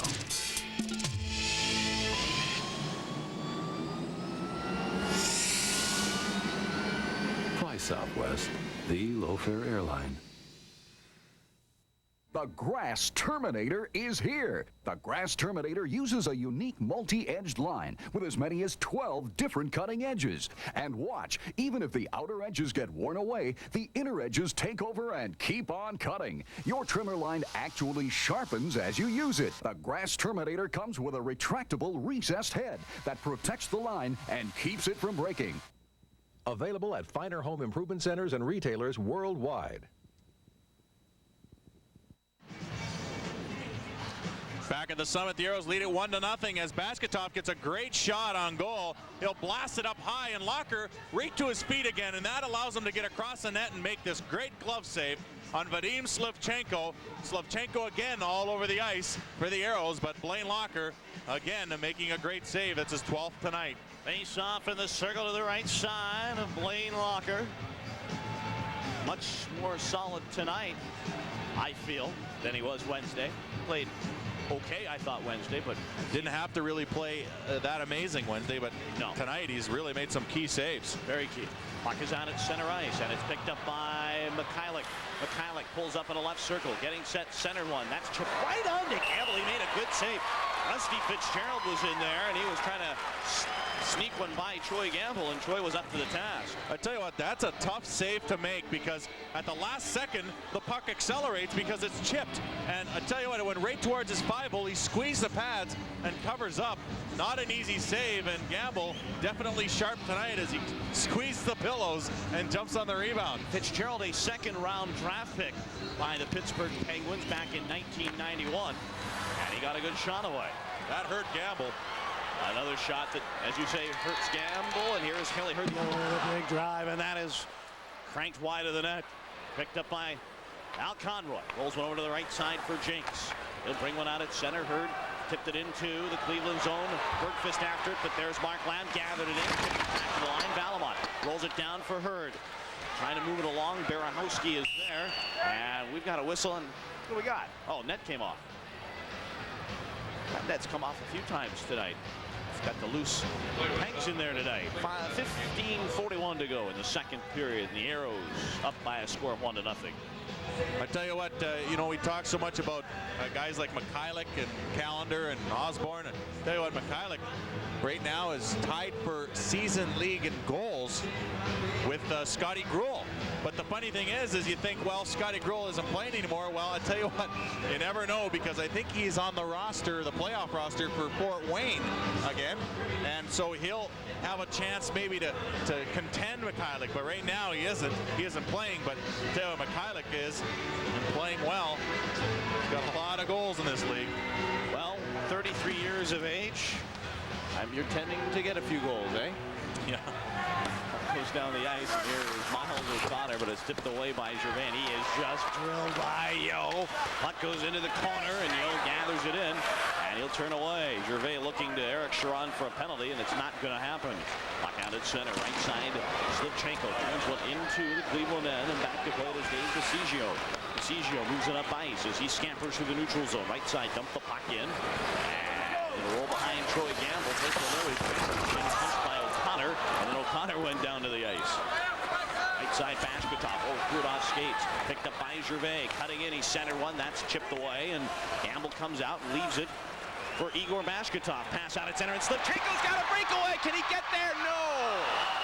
Blaine Locker read that beautifully, and I'll tell you what, that is a huge play by Blaine Locker, because Slivchenko, he's got a lot of speed, and I don't think Blaine Locker hesitated a second. And that's what a goaltender cannot do, is he cannot second guess himself in a situation like that. He's either got to go or he's got to stay. And Slivchenko just puts it a little too far ahead of himself, and a good play by Locker, who actually loses his stick at the end of the play. He corrals it with his chest, and I tell you what, Slivchenko usually picks up that kind of pass, but in this situation, he just put it too far ahead of himself and just couldn't make up the ground in time. Locker closing the ground and making a good save in that situation. And it remains 1-0. On a Mark Freer goal, and he's out there with Mike Maurice and Sylvain Turgeon. Gord Krupke and Miles O'Connor defensively, as the Aeros now have to short up their defensive bench with the absence of Gord Donnelly getting the game misconduct. They're down to 5D. Rick Hayward, pass, comes out at center ice for Lenberry, too far. Krupke returns it back over to Miles O'Connor. O'Connor's pass up for Freer, and he'll turn it up ice. Freer over for Turgeon, give it back. Freer, quick shot, stopped by Locker. It's loose in front and rolled away by Hayward. Not out, Krupke held it in. Shot deflected away. In fact, it went right on to Blaine Locker. Got behind the defense and on to Locker. Puck out at center. Stevens had it knocked away by Maurice. Aeros thwarted it. It came out at center. Rick Hayward spins it back in his own end for Krivchenkov. Out at center for Stevens. That's knocked away by Maurice. And up ice come the Lumberjacks, but it's intercepted by Turgeon. Sylvain Turgeon cuts the line. Wide. Shoots right on. The save made by Locker. Turgeon spun around by the brunt of his shot that he didn't see. The rebound came right back out to him. Your right side. Give it to Turgeon. Turgeon centered one. That hit Locker and went wide. Puck centered by Maurice, and Locker got a stick on that one. Heads up. It's cleared up over the glass and out of the play by one of the Lumberjacks, and play whistle down. 1-0 Houston with 13:49 to go in the second period. Well, I tell you what, there's no question at all about that man, Sylvain Turgeon, tonight. He's having a great game. Getting involved, doing some great back checking, and on that shift he must have had maybe 2 or 3 opportunities there, and he had a good blast right from in the slot, but another great save by Blaine Locker. He makes it off the pad, the rebound right back out, but as you said, with the thrust of his shot, he'd actually spun himself around. It was such a hard shot, and so in that situation the rebound comes out to him, but he's almost facing backwards and wasn't able to punch the rebound back at Blaine Locker. That was his team leading 218th shot this season. And you think he'd be around the 300 mark if he was healthy all year. The puck goes down the ice, and that is icing on the Cleveland Lumberjacks. You know, he was bothered by a shoulder off and on all season, and boy, if he's healthy and plays all the games, he could be tickling the 300 mark. Well, definitely. I mean, you look at the leaders in shots in the league, and Steve Malte for Chicago has 378 shots. Greg Hoggood for Las Vegas is a defenseman, has 309, and James Black with Indianapolis 272. So you mentioned if he had to be up around that 300 range, he'd be number maybe 2 or 3 in the league. Well, and at one time he was before the injury. Yes, he was, and yeah, of course, the injury obviously wasn't in those games, and everyone kind of blew by him, but trying to make up for it tonight. Puck is out at center ice, and here come the Jacks. Jock Collender across the line with Mikhailuk, dropped it for him. Mikhailuk, the shot right on. Gamble stopped it. Rebound. Collender trying to fish it out of there. Collender's got it in the corner. He's tied up by Carl Valamont. Give it to Mikhailuk. Mikhailuk centered it, but it went behind Fitzgerald, and the Aeros are up ice. Kelly Hurd moves it out at center ice. Brings it across the line, trying to move it around Drake Barahowski. Kelly Hurd spun off the puck by Bergfist. Good play there by Bergfist to spin him off. In behind the net they battle, and Jock Collender is there. He'll give it over to Rusty Fitzgerald, and the Jacks trying to clear it. Fitzgerald give it over to Bergfist. Kind of neat seeing this line where you got the elder statesman of Collender and Mikhailuk with Rusty Fitzgerald on the right wing, the youngster. Puck is in the Aero end, picked up by Conroy, rolled ahead, and here come the Aeros out at center ice. Kelly Hurd through the neutral zone, hits the line with Valamont, dropped it back. Lamb whining, shooting. Oh, that got by Lockers. He got a glove on it, but it went wide of the net, and it came out at center. And back to play it is Miles O'Connor. In his own end, the pass came to Valamont. Valamont to Slivchenko. It went into the Cleveland zone. It was run into by Slivchenko. And the puck is shot out at center. Out at neutral, Jakes give it over to Miles O'Connor. Winds it out at center for Slivchenko. Slivchenko for Bashkatov. Couldn't find the handle. Igor pursues with Barahowski. They go after at the corner. Battle for the puck in skates. Yo is back on the line here, but finally the puck frozen in play is whistled down. 12:10 to go in the second. The Aeros with a 1-0 lead. Are you ready? Let's go. Get out and play. Give whatever you got. You like that? Gatorade. Drink it up. Gatorade. You're gonna get thirsty.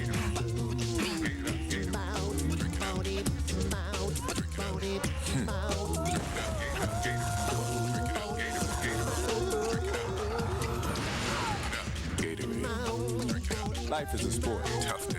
Drink it up. So I tell my brother Bob how I got a $25 credit from Southwestern Bell just for ordering caller ID.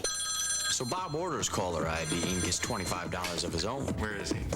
Order caller ID before February 29th and receive a $25 credit. So I'm thinking that pretty much covers the $25 I owe Bob from last month. Bob, however, saw things differently. Just call 1-800-234-BELL. Southwestern Bell Telephone. Yes, it's that simple. Yow. Welcome back to the Summit. The Aeros lead it 1-0 as they get ready to face it off down in the Cleveland Lumberjacks zone. Victor Gervais, one of the men out there for Cleveland. He's wearing that full eye-tech face shield. He's broke his nose, and that's why he has to wear that for the time being. Of course, another player on his team, Hayward, also has a broken nose, but he elects not to go with the face shield. Gervais had 2 assists Wednesday night in the 5-3 win as the puck in the Cleveland zone. That's rolled away. And here's a puck that goes back down the ice. Into the Arrow end. The Arrows fighting for it. That's chipped away by Mike Yeo, and they'll move it up the boards, not out. And after it, it's Steve Jakes. Jammed it in behind the near side. And Slivchenko battling with Pittis. In there, Jeff Christian. As the puck moves around, comes in front, it was centered, and the Aeros are able to knock that right back down the ice. Back for the Cleveland Lumberjacks. Slivchenko's got a couple of hits tonight. He's got 3 solid takeouts. He's been effective tonight on both ends of the rink. Here is Turgeon. Left side. Rolled it down. Slivchenko lost it. And here comes Jeff Christian to center. Christian cranked it into the Houston zone. It'll sail along the boards. Jakes will escort it to center, and here comes Houston. Turgeon had that knocked away. Freer goes back for it, but the Lumberjacks turn it around. Cleveland out at center, can't find the handle. Len Barry fighting the puck a little bit tonight. I thought he had a strong first half of the game Wednesday, but tonight he's been fighting it. Jakes, left side, dump the puck in and out of the net to play it. It is Blaine Locker rolling ahead, and here come the Jacks out at center, and Len Barry will move it up ice. Barry hit across the line, trying to get around Freer. Here he comes. Barry trying to get it in there. He's taken to the wall by Freer, and Krupke will roll that away for Turgeon. Sylvain Turgeon, his own end, worked right through traffic, but he got it out at center. That was a near dangerous play. Back in the Arizona goes. Krupke trying to move it ahead, but Mark Osborne is there. And after it, it's Mike Stevens. Shakes off the check, cuts in, shoots, scores! Mike Stevens. Oh, Troy Gamble looks like he wasn't expecting that one. He got the pad out there, but it trickled underneath him. And it's a 1-1 hockey game. Well, but judging by the way Troy Gamble reacted, it was almost like an off-speed shot. I think he might have been expecting a different shot.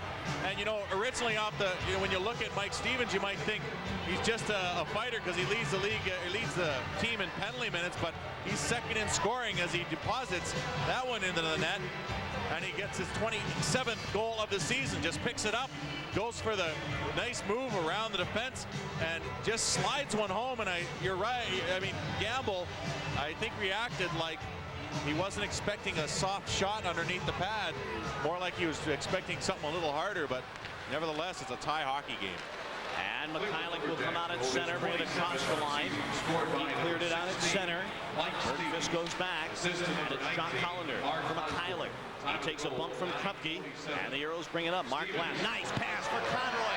Trying to move in around Berehowski, could not do it, and the puck was cleared. Mark Lamb redirected a beautiful pass to Al Conroy. For the puck near side. Lamb in there fighting for it with Bergqvist. Puck went down, and Berehowski is there. Forecheck by Conroy. And the puck shot the length of the ice.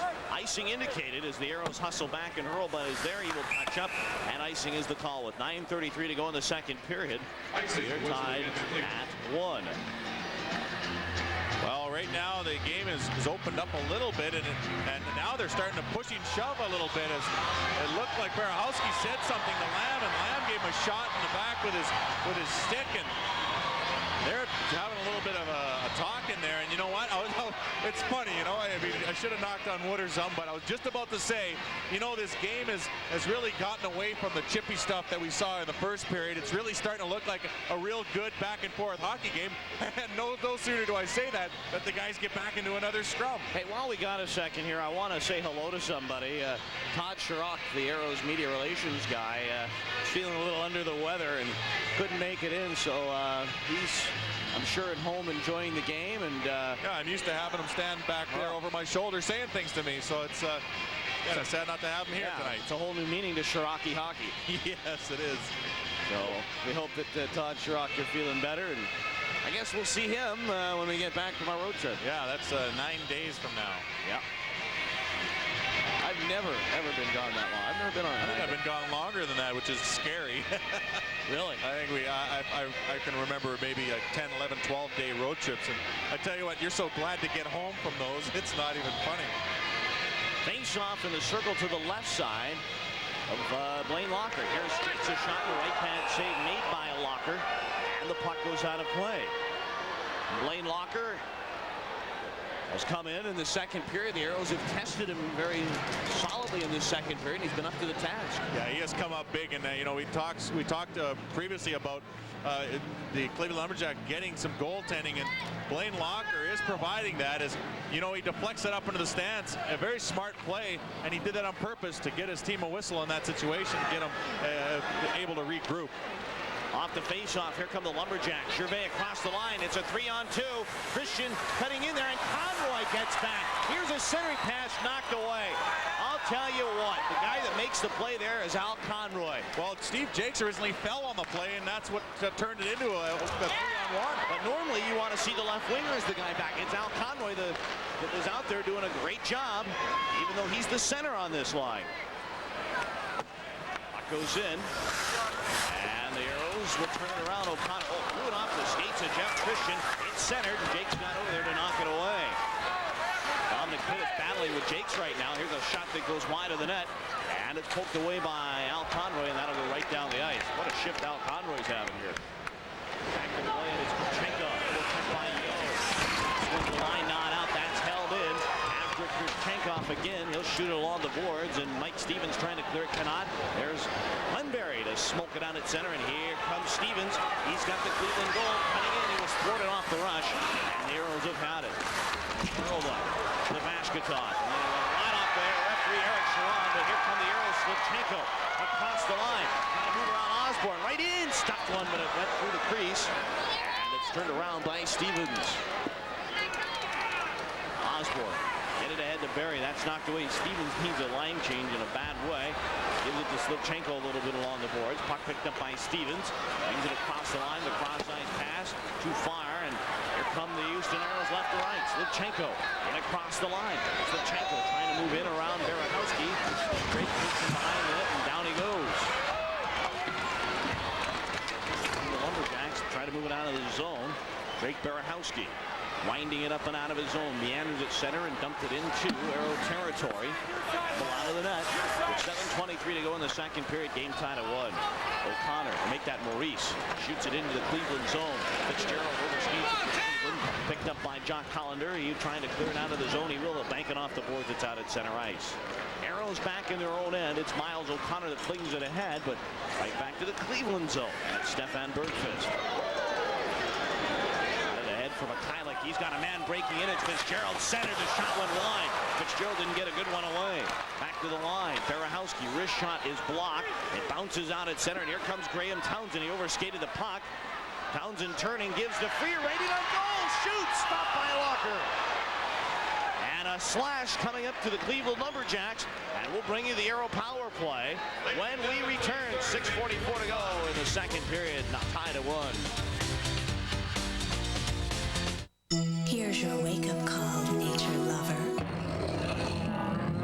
If that didn't work, try this. Now, for only $221 a month, get a classic Jeep Cherokee with 190 horsepower, automatic transmission, quadrillink suspension, and driver's airbag, all for only $221 a month, including air at no charge.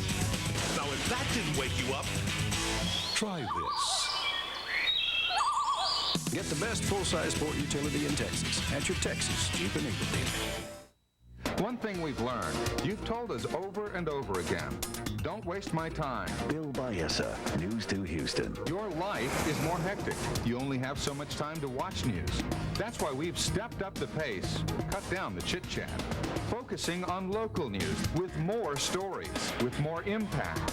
Taxpayers won't have to pay twice. It's a new generation of news, and we know you have a choice. That's why we're glad more and more of you are turning to us. Back at the Summit, tied 1-1, 6:44 remaining in the second period as Mikhailuk feeds a good pass across the front, and it's just missed on the short side as Gamble gets across, and then down at the other end, Freer gets a chance, a slashing on the play. You think? Yeah. Boy, give that guy tell you what, the way that came across, Fitzgerald misses a chance at one end, then slashes Freer, and on the other end, it looks like you give the guy an axe. He is a lumberjack. Here is Mark Lamb. I wonder if he's got a blue ox. Here's a puck controlled by Conroy. He'll turn it down the left side, moves it for Kelly Hurd. Along the boards for Conroy. Aeros yet to score on the power play, or they do have their one goal on the power play, rather. It is Conroy. Looped it down for Kelly Hurd. Centered the shot. Went just wide as Maurice had a good one, but it went wide of the net. Back to the line for Hurlbutt. Good quick pass down to Conroy. Trying to turn it down for Kelly Hurd. Base of the left circle. Back to the line. It is Hurlbutt. Over to Lamb. Now Hurlbutt top of the slot. Shot hit a toe. It was Blaine Locker's toe. Conroy turning behind the net, trying to wrap around, but it came back out in front. Now it's poked away by the Lumberjacks and shot out at center. You know what might work here is that wraparound that Bill Armstrong had in the Vipers, and we showed you in the first period. Someone wants to try that. Here is Lamb trying to shake off a check, and Basiccio turns it around. Moves it down the left side. Collender across the line with Christian. Shoots. That's deflected away. Loose in the slot, and the Aeros' Mike Maurice turns it away. But he gave it away to Jeff Christian. Fighting for it was Kelly Hurd. Christian bumped on the play. They continue to fight for it, and it's fended away by Mark Lamb. 54 seconds to go in the power play for the Houston Aeros. Mark Lamb up and out at center ice. Lamb's pass over to Igor Bashkatov. Dumped the puck in. Yo pursues. Centered one, but Mark Osborne got back to play it away, and he will clear it right back down the ice. 34 seconds to go in the power play. 5:15 to go. Second period, tied at 1. Miles O'Connor. Pass comes to the right side. Bashkatov right through the neutral zone. Shoots it into the Cleveland end. Along the left wing, Freer is there. He takes a bump from Barahowski. Battle for the puck. It squirms over to Bergqvist, and he'll cream it along the boards, but Jakes will pinch right side. Jakes trying to move around Osborne. Looking for Yo. In behind, and at the Aeros trying to get it. Mark Freer back to the line for Miles O'Connor. Getting set on the man advantage for Bashkatov. The power play is now over, and teams are on the side. Battle for the puck. And there is Yo fighting for it behind the net. It's fished out by Bashkatov. Bashkatov at even strength now as he's cross-ice pass intercepted by Fitzgerald. And the Lumberjacks are out at center. 4:30 to go. In the second, tied at 1. Right side, Len Barry. Centered one. It came back to the left point for Hayward. Tees it up. Lets her go. And that shot smacked wide of the net. Looked like one of your take-backs, Greeny, on the third tee. That little hesitation. Now the puck comes down low. A delayed penalty coming up to the Houston Aeros as Rusty Fitzgerald took a pretty good slash or a high stick, but the penalty will be high sticky. We'll sort it out when we return. We're tied at 1 from the Summit. Back after this.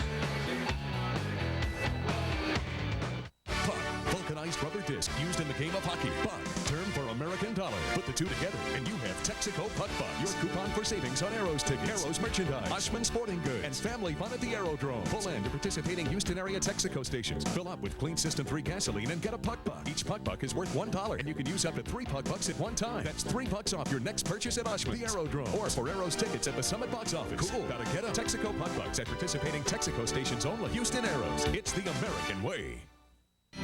Weeknights on the Discovery Channel. Huge and frozen. So cold. As cold as it gets. 5 nights all week. How do you feel about ice? Maybe a little snow.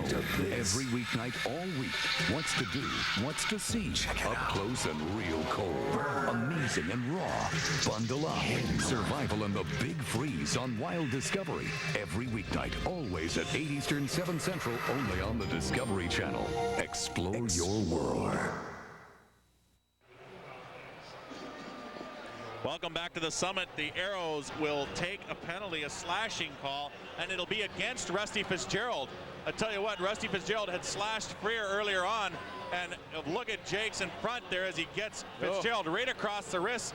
Now this might just be a defensive ploy by Jakes, or it could be a little bit of payback, but I tell you what, Jakes is incensed as he gets a 4-minute double minor for slashing. And you know what? Dave Tippett is incensed as well, because it was 2 minutes that he originally put up, and then he went over to see Fitzgerald. He was going to only call 2, and I think what Dave Tippett would be complaining about is what if the guy is milking him? I mean, I'm not saying he is, and it looked like a pretty good slash, but either go with your call or what. I think that's what Dave Tippett's upset about. Here's a puck that comes to Barry. Quick shot. Gamble makes the save and holds on. I'll tell you what, the Aeros need to kill this one, statistically speaking, because if they go into the second intermission with by trailing, it gives Cleveland a chance to come out in that third period with a lead, but also the Cleveland Lumberjacks are 25-0-2 going into the third period with a lead. Now I know that's just a number, but it's not just a number for any reason. It's because they know how to keep a lead. Here's a puck picked up by Valamont in his own end. He'll spank it along the boards, got it to the line, and it's out at center by Lamb. Mark Lamb, give it to Al Conroy. He was bumped by Gervais, and the Lumberjacks are back. Len Barry. His pass over to Gervais. He was attacked by Conroy. Here come the Houston Aeros. Conroy right side. Picked up by Gervais, no call. Aeros bench incensed again. Right side, Valamont trying to move in. He's taken to the boards by Mike Stevens. Gervais will turn that around, and it's right back out at center ice. Here comes Osborne, right side, trying to move in, away from Kupke. It came back to the line for Mike Stevens. Here's a puck controlled by Stevens, top of the right circle, a shot right on. Gamble stopped it, puck is loose, and Carl Valamont will take it and shoot that back to center ice. Gervais trying to roll one ahead. After it was Dave Mikhailuk. He's tied up along the boards by Mark Lamb, and the puck goes into the arrow end. Mike Yeo is back. Here's Kupke. Fired one out at center, and Bassigio is there as he's watched by Lamb. Under 3 minutes to go in the second period. 2:38 left in the double minor to Jakes. Jeff Christian across the line. Poke check by Valamont. Freer trying to move it out of there. Cannot. Here's Jeff Christian again. Christian down the left side. Steers one for Mikhailuk. Give it to Christian again, left side. Christian base of the left circle for John Collender. Getting set on the power play. Collender cutting into the circle. Rolled it down. Christian had it slide off his stick. Valamont a good job to thwart that. Battle for the puck. Aeros could use a frozen puck, but a puck came out in front of us. Stuffed in there by Collender, and Gamble got a piece of it. Here's Bergfors, a drive. Stop, rebound! Oh, what a save by Gamble! What a save by Gamble on Dave Mikhailuk. He had to reach behind him. And it was Dave Mikhailuk. Boy, that was like Mike and the Mikhailuks there. Unbelievable. He reached back and got a great save on him. Well, a good save off the original shot, and then Mikhailuk will jam one home, and Gamble will have to reach into the net, reach behind him rather, and grab it. And afterwards, I tell you what, after Gamble makes a save, the puck comes loose after the whistle, and Jock Collender will just kind of slide the puck into the open net. This is after the play, after the whistle, and a little pushing and shoving as guys don't like that. But tell you what, you're right, a great save by Gamble there to hold the score at 1-1, and there are only 2 minutes left in the 2:05 remaining in the penalty, 2:17 in the period. Face off in the circle to the right side of netminder Troy Gamble. Collender Christian out there, along with Dave Mikhailuk. Len Barry at the left point. Nick Barahowski will set up at the right point. Gamble adjusting his pads, and Dave Mikhailuk lining up as he nearly gave the Lumberjacks a lead. Off the draw. Len Barry has it. Trying to move it down the left side, tied up by Hurlbut, picked up by Collender, worked it back to the line for Barahowski, scooped it along for Mikhailuk, rolled it along the boards for Jeff Christian. Right wing boards, Christian getting set, back to the line, it's Barahowski for Len Barry. Shoots right on, Campbell got a save, if not, Mikhailuk may have thwarted that a little bit. Barry for Collender, shoots, blocked again by Hurlbut. Mikhailuk had it back to the line, but Len Barry lost it, it comes back out at center. 1.5 to go in the power play for the Cleveland Lumberjacks. Jeff Christian across the line, pulls up at a right point. Christian to Barahowski, getting set on the man advantage for Barry. One time trying the right pad save, and a beauty made by Gamble. Back to the line, it's Len Barry. Give it down low. It came back to the line for Barahowski. Scooped it for Jeff Christian. Christian getting set on the power play from Mikhailuk. It cuts in there, and Gamble covers up with 1:03 left in the Cleveland power play. 1:15 to go in the second period, and we're tied at 1. Well, it's a good thing that it was frozen on that play. Mike Maurice, I don't think he lost his stick. I think he had to give it to one of his defensemen, as he was without a stick, obviously, after he gave it away. And so Gamble freezes the puck and gives them a chance to regroup. Only 1:15 remaining this period. The Aeros doing a really good job killing off this penalty. And so far tonight, the Cleveland Lumberjacks are 0 for 3 on their power play. Actually 0 for 4, and looking like they might go 0 for 5. Face off left side of Troy Gamble. Conroy against Len Berry. As they joust off of the puck, it was unfair. They'll try it again. Len Berry was originally drafted by the Philadelphia Flyers, but then was signed as a free agent back in 1994 by the Pittsburgh Penguins. Appeared in the Memorial Cup his final year of juniors with the Kamloops Blazers, but they lost. That was a powerhouse team. That was a team that was expected to run right through the Memorial Cup, and they ended up not winning a game. Here is Victor Gervais in his own end. Pass tipped away by Conroy, picked up by Lampkin, shot right on. Bang away at it. Conroy's in there, and Blaine Locker will make the save again and hold on with under a minute remaining. So short-handed goal there would have been a nice one for the Aeros. And once again, I realize I'm a little redundant, but Al Conroy having a heck of a hockey game. Yes, he is having a great hockey game. He's really reading a lot of the plays really well as he catches a rebound off of Locker and he jams away at it. But Locker down on the ice, and he really is covering a lot of area. And Conroy not in the position where he could have turned that one upstairs. But I tell you what, you're right. Al Conroy has been reading passes, reading plays, and working hard. And it's paying off for him tonight. People must be getting tired of me saying he's having a good game, because that's all we ever seem to say about him. He plays hard every night, and he's having a terrific game tonight. Normally gives 100%, but tonight I'd put it around 120. Puck is rolled down for Stevens in behind the Aero net. Jack's moving around Len Berry. He's been out there for most of the power play. For Barahowski, shot right on. Gamble kicked that out of there. Berry back to the line. It comes to Barahowski. Shot is chipped away. Freer trying to move it out of the zone. Nice pass for Yo. A man to beat. Yo, shorthanded, cuts in. Trying to use Basilio as a screen. Couldn't find a man to get to. He couldn't get the shot away either. And it's turned away by Cleveland. Out at center, Stevens. He lost it. The Aeros have killed off that double minor to Steve Jakes. Out of the net, Blaine Locker. Jakes comes in there. Locker rolls it away. There the puck taken by Maurice. Quick shot snapped away. O'Connor comes firing in there. Gives it to Barahowski just as the buzzer sounds, ending the second period.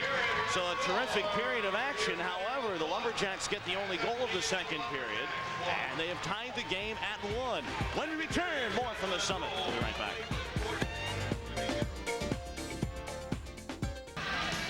Tied at 1 from the Summit, the Aeros and the Cleveland Lumberjacks. And I've heard I want to drive the Zamboni, but I want to drive the Harley?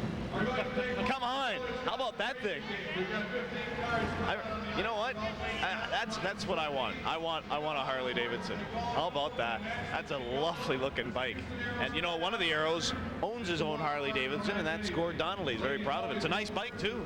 Well, you know, a lot of teams will discourage players from even going near bikes, but of course, you know, I guess you know Gord Donnelly. Yeah, exactly. So actually, a couple of guys I used to play with in Atlanta had one. Chris LaPuma had a bike, and so did Sean Rivers. They both had Harley Davidson. So a popular name in bikes. I'm gonna have to get that to be my signing bonus. But you know what? Riding out in the springtime weather, and with the weather changing, of course, it's still a good chance to catch the colds and flus, and plus, of course, any kind of diseases are out there, and we want to make that our topic tonight. Immunization is our topic tonight as we take time out for good health. Time Out for Good Health is presented by Columbia HCA Healthcare Corporation. A new commitment in healthcare together. Hello, I'm Dr. Wynette Wimberly, a pediatrician on the medical staff at Clear Lake Regional Medical Center. And this is Elizabeth Jennings, who is here for her 5-year well child checkup and booster shots. She asked me earlier, why so many shots? Well, one of the most important things that we do as physicians is to help keep children well. We have a lot of help from that with childhood immunizations. By the time a child is 18 months old, they should have received immunizations against 9 serious childhood diseases. And at the age of 5, they get some booster shots in order to maintain that immunity. And by the way, Elizabeth, have you had chicken pox? No. Well, that's good. Maybe Elizabeth will never have to have chicken pox, because soon there will be a varicella or chicken pox vaccine. Some of the other diseases that we may be able to prevent are hepatitis A, respiratory syncytial virus, and rotavirus. So as you can see, immunization is a critical part of early childhood health care. For more information on immunizations, consult your pediatrician or your family physician. And thank you for joining us for Time Out for Good Health. Time Out for Good Health was presented by Columbia HCA Healthcare Corporation, a new commitment in healthcare together. Archer has set its sights on blowing the competition away. Archer's prices are right on target. 96 Mazda 626s, $199 a month. 96 rugged Jeep Grand Cherokee Laredos, $299 a month. Chrysler minivan, $16,888. 96 Dodge Ram pickups, just $13,999. We're blowing the competition away, so set your sights on Archer Mazda, Archer Dodge, Archer Chrysler Plymouth Jeep Eagle. At Archer, we aim to please. Prime Cable brings you the road movie with an attitude. Join Whoopi Goldberg, Mary Louise Parker, and Drew Barrymore as they hit the road in Boys on the Side. No one's ever had so much fun being so bad. Come along for the ride. See Boys on the Side on HBO. Prime Cable, where the movies are.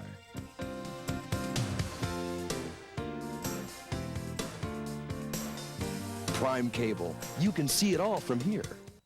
Think entertaining your kids for $1.50 an hour is impossible? Think again.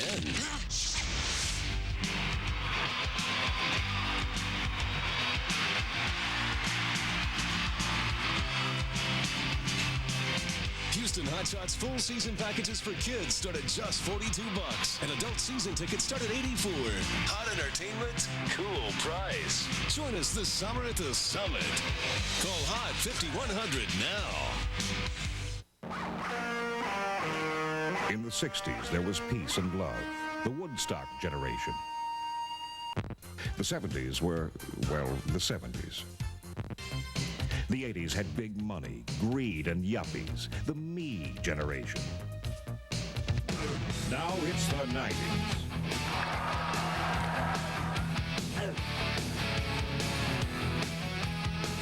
Welcome to the I generation. Back to the Summit, 1-1, the Lumberjacks and the Houston Aeros in the second intermission. And Mike Greenlay, the Aeros, we talked about them wanting to come out and show some discipline, and they haven't shown a lot of it, but I think it's been that kind of game where they really can't dictate kind of discipline. It's been a very physical hockey game. Well, from the first period where we saw a lot of chippiness after the whistle and actually some fights and everything, the second period started off to be pretty good hockey game. It was wide open hockey. A lot of great saves by both goaltenders, good defensive plays, and some good scoring chances. And then all of a sudden, some more stuff. So I think you're going to see this periodically throughout the game. Wednesday night, the Cleveland Lumberjacks defeated the Aeros 5-3, and I don't know if Blaine Locker was as much a factor in that game, but he definitely was tonight. He made some terrific saves. Well, he's making some great ones, and he's the one that's really holding them in there. And I tell you what, it starts off with this one right here, as Ashkatov will get the puck at the top of the circle, and he'll blast it, and it'll hit Locker, but he'll get right back up, and Slivchenko, who's been playing so well as of late, will get a good backhand shot, but doesn't get all of it, and he gets across the net. Locker gets a good save there, and he keeps the score 1-0 for the Aeros right there. But I tell you what, Slivchenko again with another opportunity, gets a great pass out of the zone, and it's again Blaine Locker out there to challenge, and Slivchenko just pushed this puck a little too far ahead of himself, otherwise he'd have had a breakaway. And then again the Aeros have another opportunity, and this one's off the point. It'll be a blast down low, and again Locker will get a good save. and he's the one that's been keeping the Arrows in it. Well, I'll tell you what, it's almost like you can have a locker room show, but believe it or not, there were some goals scored in this hockey game. Yes, there were. Unfortunately for the Cleveland Lumberjacks, as Stevens makes a good move on the defense and then just slides one under Gamble. And when we first saw this, I think I said that Gamble actually might have thought it was kind of an off-speed shot because he really expected something more, as Stevens cuts back against the grain and doesn't really get a good follow-through on there. So it's a slower shot than what Gamble thought, and so Stevens gets his 27th goal of the season from Osborne, and that's the one that tied it up. So the Aeros in a good position, though, going into that intermission. You brought up a good point that the Aeros needed to kill off that not the two-man advantage, but the double minor to Steve Jakes for his slash on Rusty Fitzgerald. And I think there's two things to watch. One is the Aeros very much in this thing, getting the tie that you wanted going into the intermission. But I think the second thing is like the payback to Rusty Fitzgerald, the slash on his wrist, the pushing and shoving. This thing could very easily escalate unless I think it stays tied. Then I don't think anybody wants to take a liberty. Or I think Dave Tippett going to emphasize that the players really watch themselves in this third period. Eric Sharon, I think, is happy to let the guys play just as long as they do that, play and not get too rough. Tied at 1 after 40 minutes of action, and when we return, we'll have the stats for you.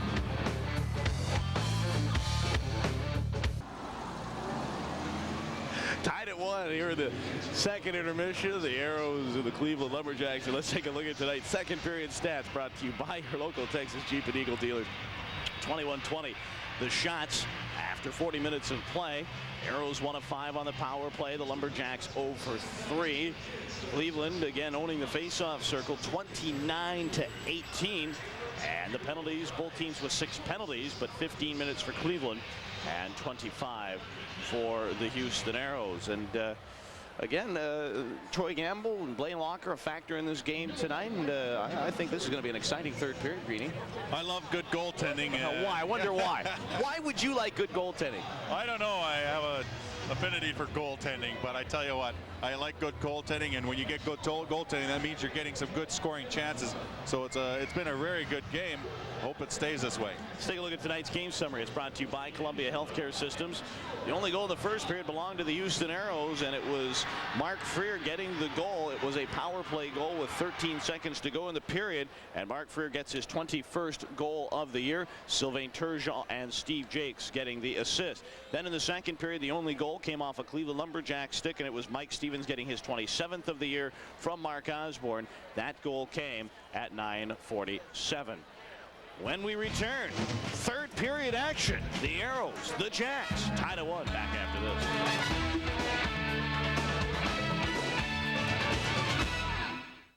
Are you looking for a great job? Why not call the Texas School of Bartenders? Learn PosiTouch computers, real draft beer pours, and train on fully operational bar systems that simulate those used in hotels, upscale restaurant bars, and nightclubs. At Houston's oldest and most established bartending school, you'll get the benefit of over 5 years of experience with Houston's top employers. So call today at 522-4600. That's 522-4600. Archer has set its sights on blowing the competition away.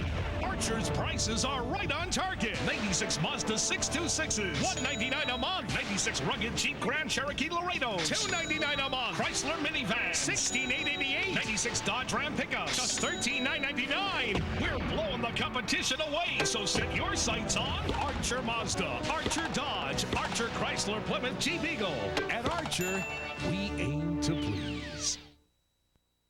The center has to have a combination of agility and finesse mixed with split-second time.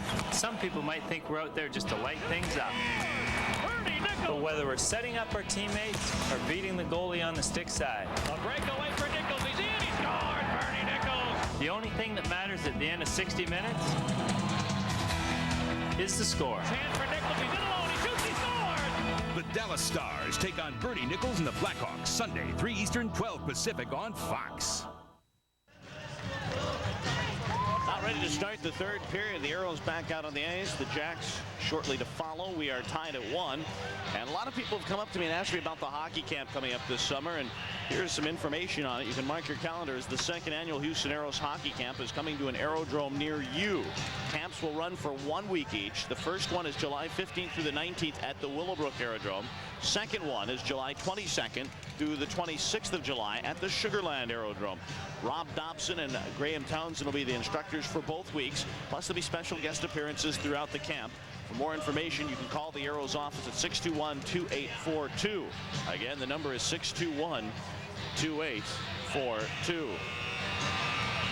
Troy Gamble has come into this hockey game and has faced 21 shots and stopped 20. And on the other side of things, Blaine Locker, his counterpart, has faced 20 shots and he has stopped 19. And we talked about it a little bit and how nice it is to see a good goaltending battle. And it doesn't bring a bigger smile than anyone's faced in a former goalie in Mike Greenlay. Yes, it does. It's I guess goaltenders don't often. They're either getting the credit or they're getting the other side of the coin. And when you have when there's a season like this for the Aeros, nobody looks good. But no matter what you do as a goaltender, sometimes you don't look good either. So I mean, it's been a tough year for the goaltenders, whether they played good or not. Now, I realize the trading deadline has passed, but the Aeros have just acquired a new center iceman, and it is Thurman Thomas from the Buffalo Bills. The man, for those of you watching on Prime Sports on the left, he will start at center ice for the Aeros, I think, in the next game. Could you imagine trying to move him out of the net?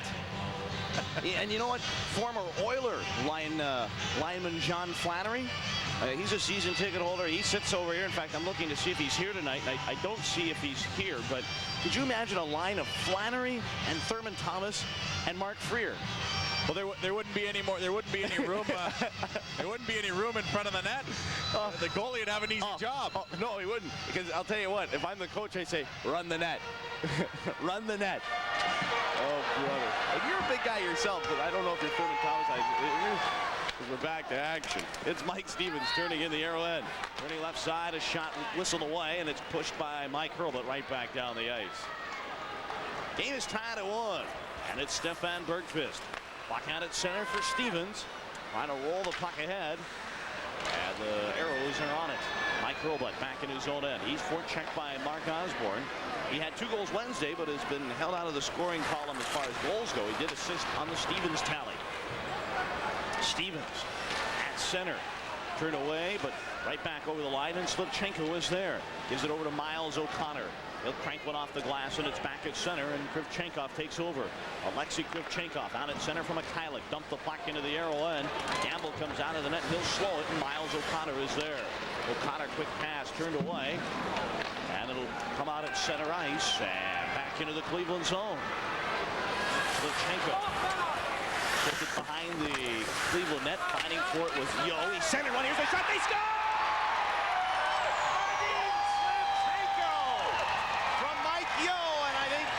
Top might have gotten involved in that one as well, and the Aeros take a 2-1 lead.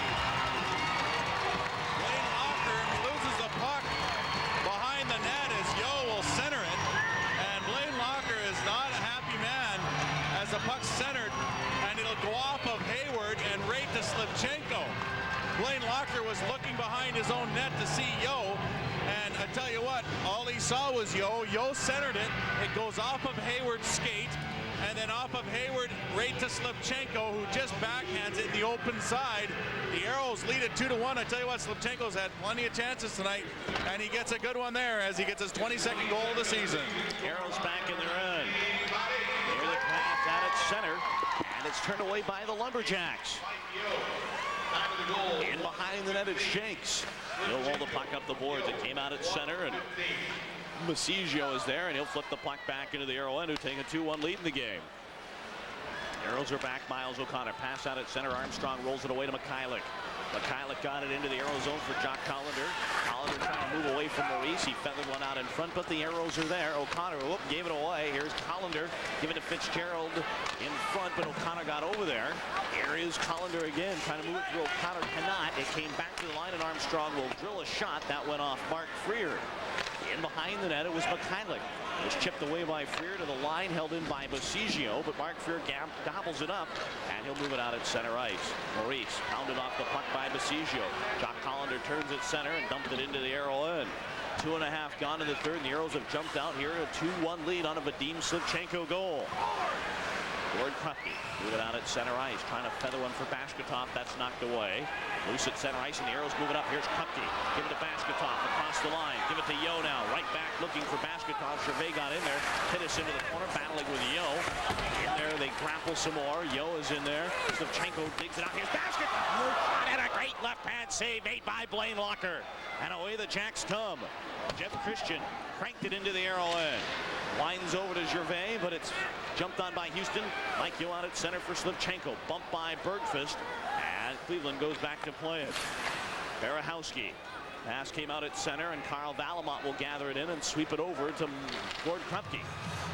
For Igor Bashkatov, trying to chip one ahead. It hit the linesman and went out of play. There's a timeout on the ice.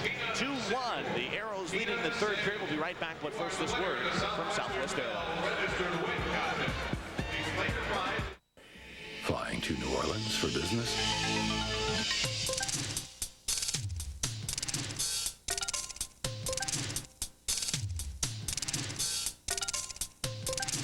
If these 20 reasons don't convince you to fly Southwest Airlines to New Orleans, maybe this will.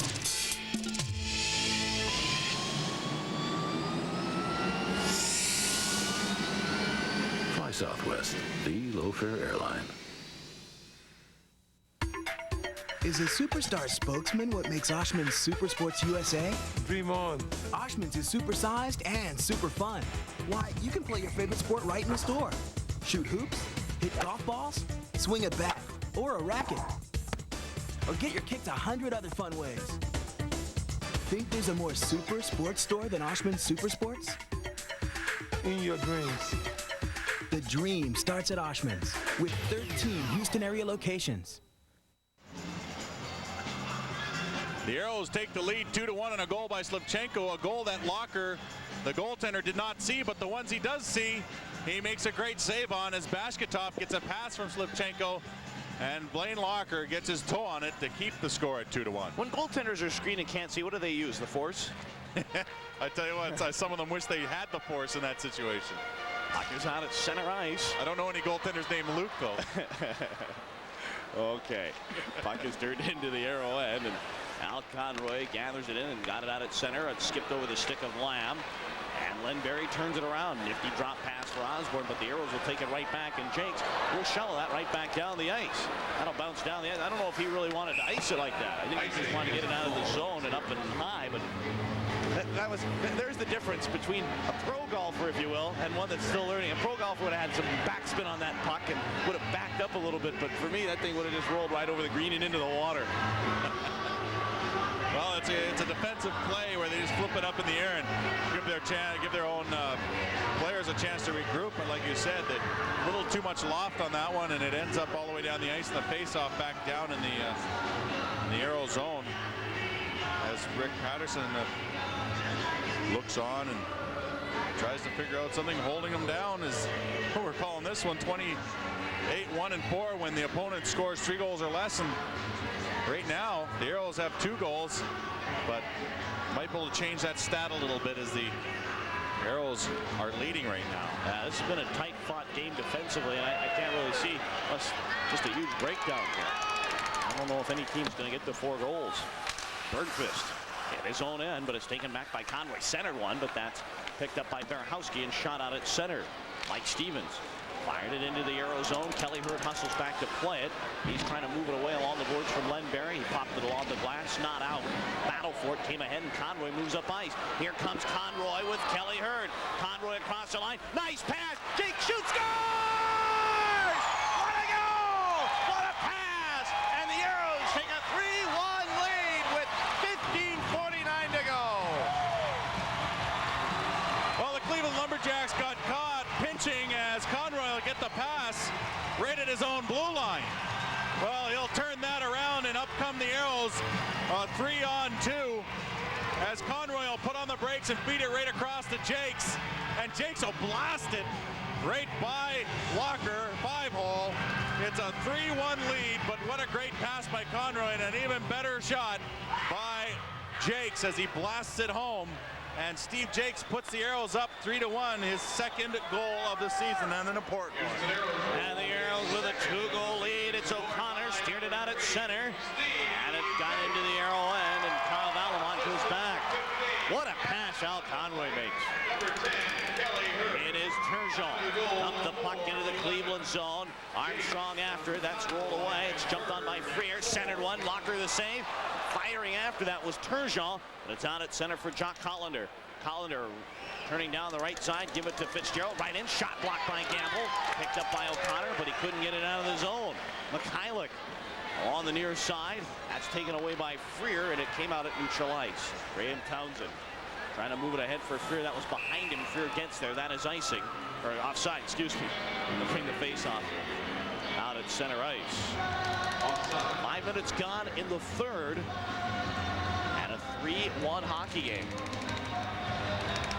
Aeros right now with a lead that they haven't enjoyed in quite some time, Adam. And we'll see what they do to hold on to that lead. Right now, I think the best defense is a little more offense. The Aeros have been peppering Locker, especially in the beginning of this third period, quite a bit. They got a fortunate goal, that one that went off the Cleveland Lumberjack defenseman's skate, and then to Slivchenko, who deposited in the net. But that last one was definitely an earned goal, and have been putting on quite some pressure in this third period. And another turnover. Slivchenko's in to Yo. Centered it, but nobody was there. Boy, the Jacks got back and covered up that mistake in a hurry. Mikhailuk got it into the arrow end. And Houston goes back. It's Hurlbut. Fired back to the line. Hayward held it in. Worked it down low, and Mike Yo is there. Give it to Slivchenko. Slivchenko through the neutral zone, across the line. Give it to Bashkatov. Right back for Slivchenko. He shot it, but missed it. Band on it. Now Oleg Belov takes it away, and he'll move it up ice. Belov through the neutral zone. He'll bring it across the blue line and into the arrowhead. He's hauled down. And to play it is Kelly Hurd. Hurd hit the brakes, though, as he saw Collender there. The Lumberjacks trying to hold it in, but Bashkatov cleared it. Here come the Aeros 2-on-2. Hurd through the neutral zone with Slivchenko. Makes the move. Got the puck by the defense. The Aeros making changes on the go, and here comes Jeff Christian. Across the line. He's belted off by Lamb. And Gamble comes out to play. To the far side, the Aeros have it. Here they come 2-on-2. Lamb out at center with Maurice. Lamb across the line, trying to shake off the check. He'll dump the puck along the boards. It came back to the line, but Jeff Christian was able to clear it. And up the ice come the Jacks. Pittis across the line. Poke check by Graham Townsend. And it is cleared but not out. Held in by Christian. And the Aeros trying to move it out of the zone again, cannot do it. Berehowski got it down low, puck center, but Jakes was there. Steve Jakes is having an unbelievable hockey game tonight. And finally the puck rolled away and whistle stops play with 13:18 to go in the hockey game. 3-1 Houston.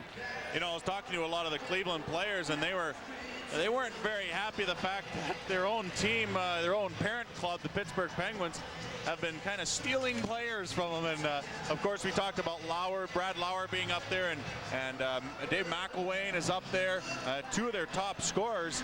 And then of course they lose Peter Allen and into an injury, and now they lose Corey Foster, one of their leading defensemen in scoring. I tell you what, 10 goals, 36 assists, they lose some scoring there, and I tell you what, it's big. And of course, I need to correct myself. It's McElwain's in Ottawa, not in Pittsburgh, but nevertheless, the Cleveland Lumberjacks did lose him. Puck is shot in, and Gamble makes some terrific saves in front.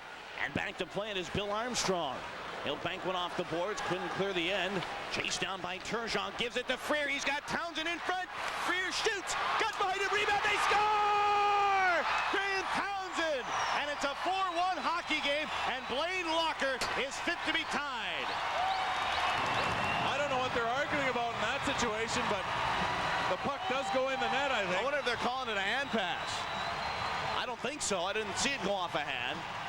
And it wasn't with what they're saying is Townsend, I think, knocked it down with his hand, and you're allowed to do that. Yeah, but what they're saying is if he missed it with his stick, then it's not a goal. Let's take a look. Well, Freer has great patience here, and he just works it. A good shot. It'll come down, and then Townsend will jam it in the net. Oh, I see what they're saying. Oh, it did go in the net. Yeah, well, I don't know why he's complaining then. Well, he had it originally. Originally, he swatted it with his stick, and he did have it, but there's no doubt about it as it goes into the net eventually as Townsend jams it. The puck will go off the crossbar, but then he'll knock it in with his blocker afterwards.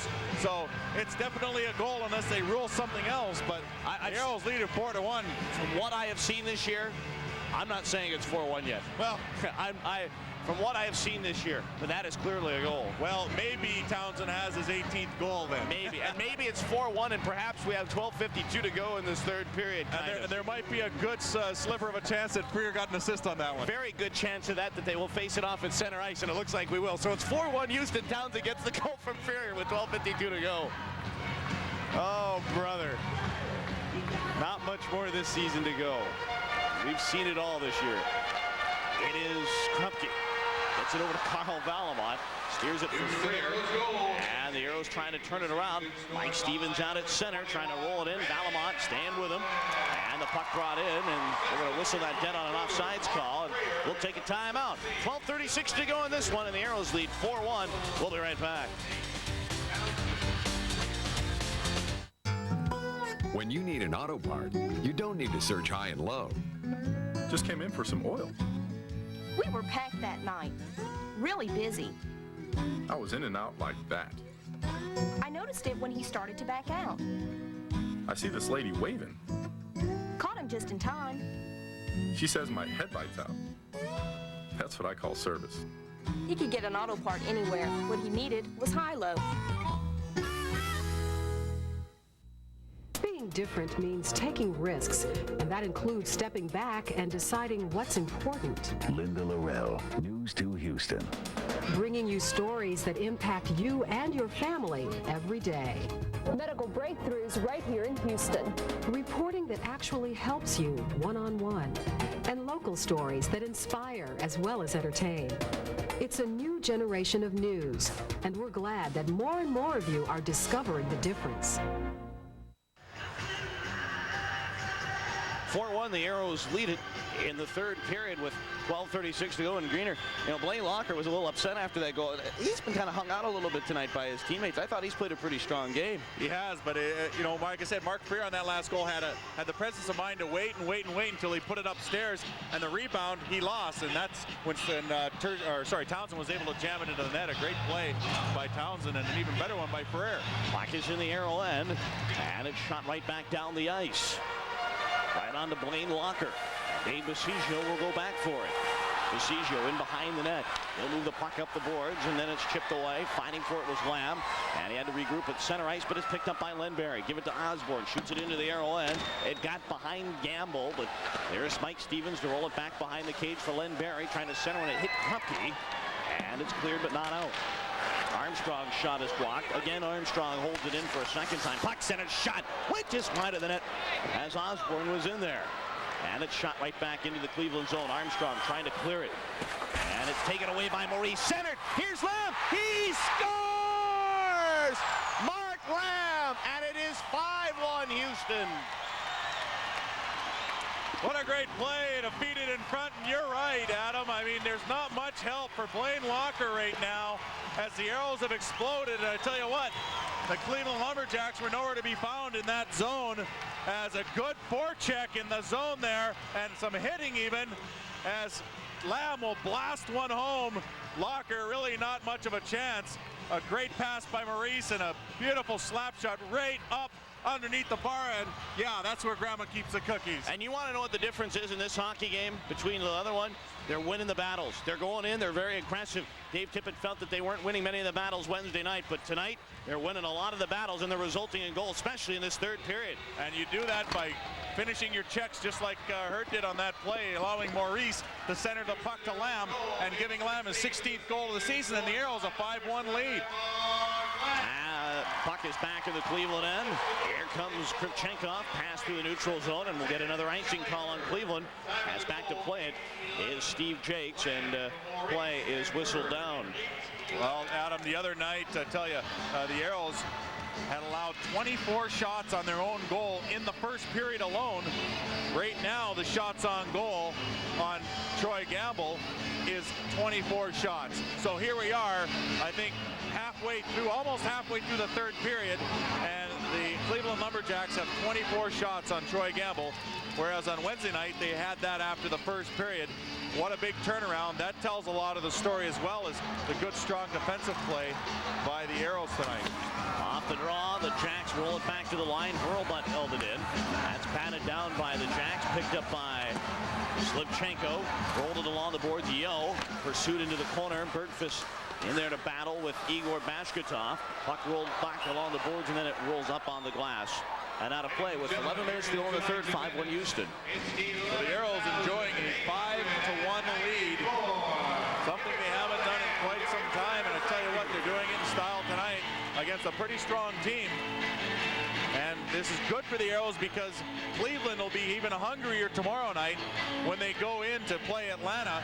And they play them 2 nights in a row. So the Aeros getting the Cleveland Lumberjacks a little bit of a mean on. Face-off controlled by Cleveland, and the puck is shot back down the ice.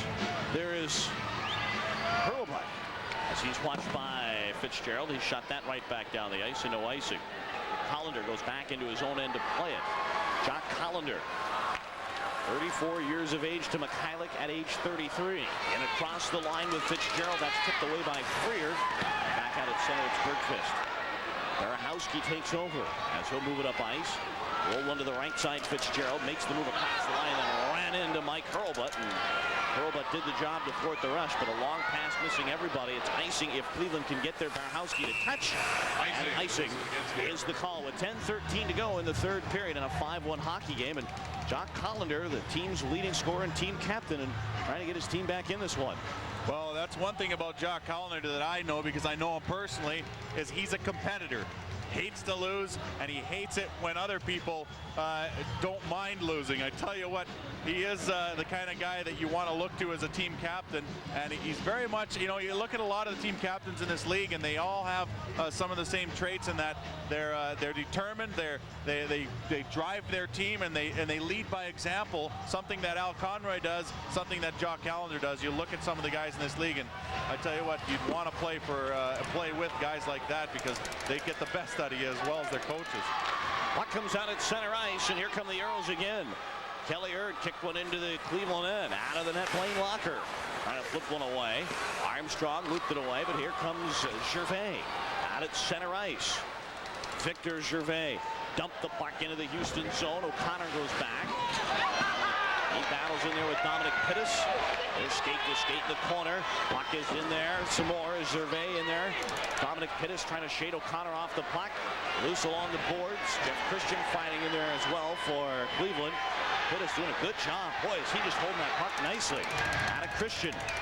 Looped it down, but O'Connor got in there, and he battles some more with Pittis. They continue to grapple for that puck, and Pittis wins the battle again. Over to Christian. It came down behind the net, and Gamble will roll that away, pinching his Armstrong. In a battle along the boards. Pushed out by Kelly Hurd. Fighting not only the puck, but a Cleveland helmet. It belongs to Dominic Pittis, and the puck goes down the ice. He lost that helmet in the other corner. It ended up with a blue line on the other side of the ice. Puck is out at center, and the Aeros have got it. Igor Bashkatov. Pass rink wide for Mike Yeo. And he'll move it through the neutral zone and shoot it into Cleveland territory. Out of the net, Blaine Locker. Oleg Beloff trying to clear it. Aeros hold it in, went off the skates of Slivchenko. Aeros trying to hold it in, but Christian poked it out at neutral ice. Yo hustles back to thwart the rush, and here's Slivchenko, but that is offsides, and they're going to call that an intentional offsides, and that'll bring a face-off into the Aeros.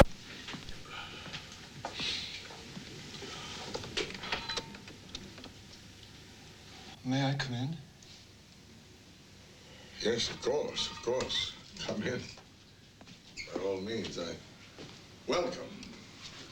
I know it's not quite up to the standard of my old villa at the Landstrasse. Work of board. 10 years old. Financially or... With no doubt. Gonna be. You thought I was gonna. Decision that. I think Power Plus and Power Premium will make quite an impression on you. Add more life to your car. Take it to the star. Okay, what's the matter this time? You don't like the script? Oh, yeah. Did the caterer forget to put out your jelly beans again? Then what is it? Oh, you're upset because the dog has a bigger dressing room than you do. Dog will only work the double. Lucky Dog, the lottery's newest scratch game. Scratch on, Texas. Cut. 5-1 Houston. 8:37 to go. Fans, don't forget to join us again Wednesday, April 10th for more IHL action when the Aeros take on the Phoenix Roadrunners. Roadrunners and the Kansas City Blades tied for the final playoff spot in the West and will need a win over the Aeros to help make the field. See if Houston can be the spoiler. It's Wednesday, April 10th on Prime Sports and KPRC Radio. Aeros up by 4, and in their own end, it's Gord Kupke. Sends a pass over to Jakes, and he'll move it up ice. Jakes for Igor Bashkatov, and he'll dump the puck in, and then it was turned away. Krupke sliced it into the Cleveland end, and Krivchenkov is there. Krivchenkov's pass ahead for Fitzgerald and into the arrow end. Here's Steve Jakes. Pass out the boards, just missing Slivchenko, and that'll go down to Blaine Locker. Locker swats it out to the line, not out. Held in by Slivchenko, pulls up left side, makes the move. Slivchenko wheeling and dealing. Give it to Bashkatov. Bashkatov in the corner trying to shake off a check. It came to the line. Hurlbut sends it right back down. And Beloff is there. Oleg Beloff out at center ice. Hits the line. Beloff trying to make his move. That's tipped away by O'Connor. And the Aeros will bring it out. Graham Townsend with 7:30 to go. Over to Freer across the line. Dropped it Turgeon. Getting set. Shoots. Hammered it wide. The puck will carry him out to Mikhailuk, and it's cleared to center ice by Mike Stevens. Stevens trying to bring it across the line. Jack's turning right side. Here's Mikhailuk, a cross-ice pass for Stevens. Gives a little bit of an elbow to Mark Freer there, but then he went into the corner. Out of the near side. Like Mike Stevens had landing gear coming out from the side of his head when he put that elbow up. Now for the puck in the corner. Stevens picks it up. Hurlbut trying to stay with him. Stevens trying to move it out in front. Barry behind the net, battling with Miles O'Connor. Loose pocket finally came out in front. Mikhailuk trying to stuff it in there. That's tipped away. And Mark Freer will bring it up ice. His pass out at center for Hurlbut. He'll jam it into the Cleveland zone. And a save made by Blaine Locker. Here is Stefan Bergfist. Headman pass for Osborne. Give it to Barry across the line. Stevens trying to return the favor. Jakes trying to clear it. Cannot. Jakes trying it again, but it came right to Mike Stevens. Puck came down. Nice puck movement by the Jacks. Came back to the line. Armstrong chipped it behind the net. Barry moved it in front, but Jakes was there. He'll clear it over to Mark Lamb, and it'll be right out at center ice. Here is Kelly Hurd. Hurd shoots the puck into the Cleveland zone. Out of the net. Wayne Locker, they'll leave it over for Armstrong, but Maurice takes it away. Mike Maurice, centered one for Lamb, shoot! He scores! Second goal of the night for Mark Lamb. A nice pass from Mike Maurice, and it is a 6-1 hockey game.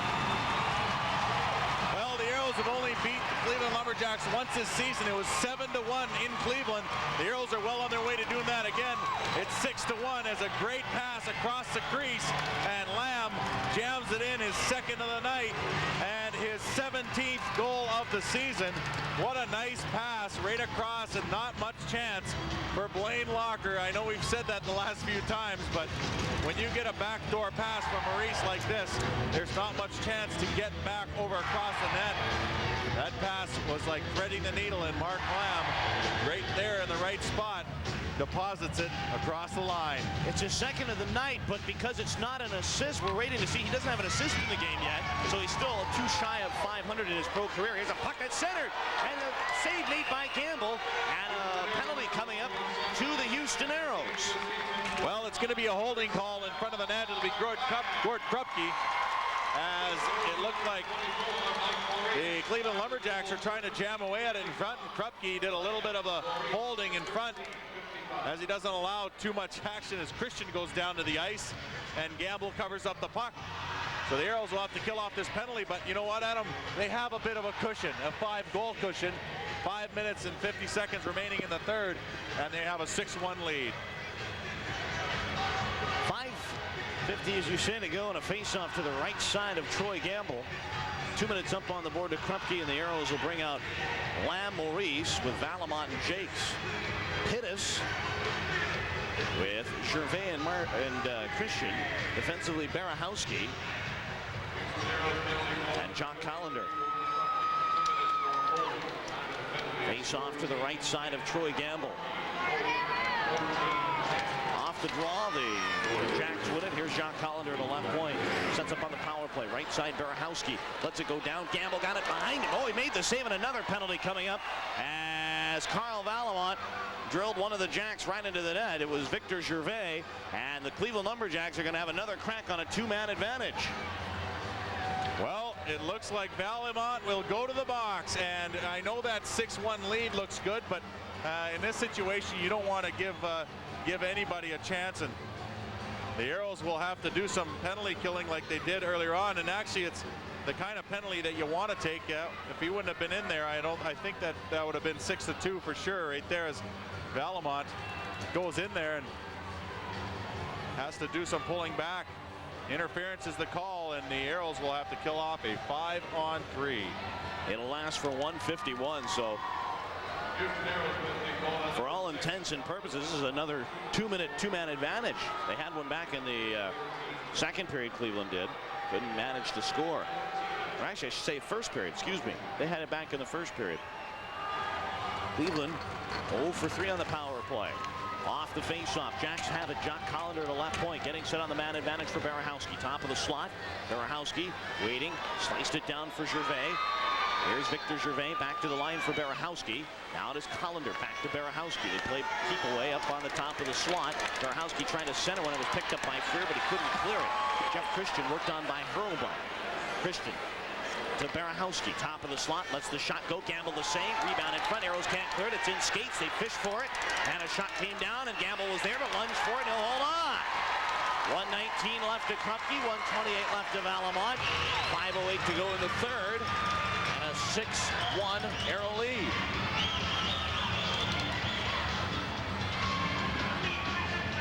Good shot from the point on this play, and Gamble again finding that puck through the crowd like he has all night. The rebound will be jammed away at in front, and finally Gamble says, I've had enough of this, and jumps on top of it.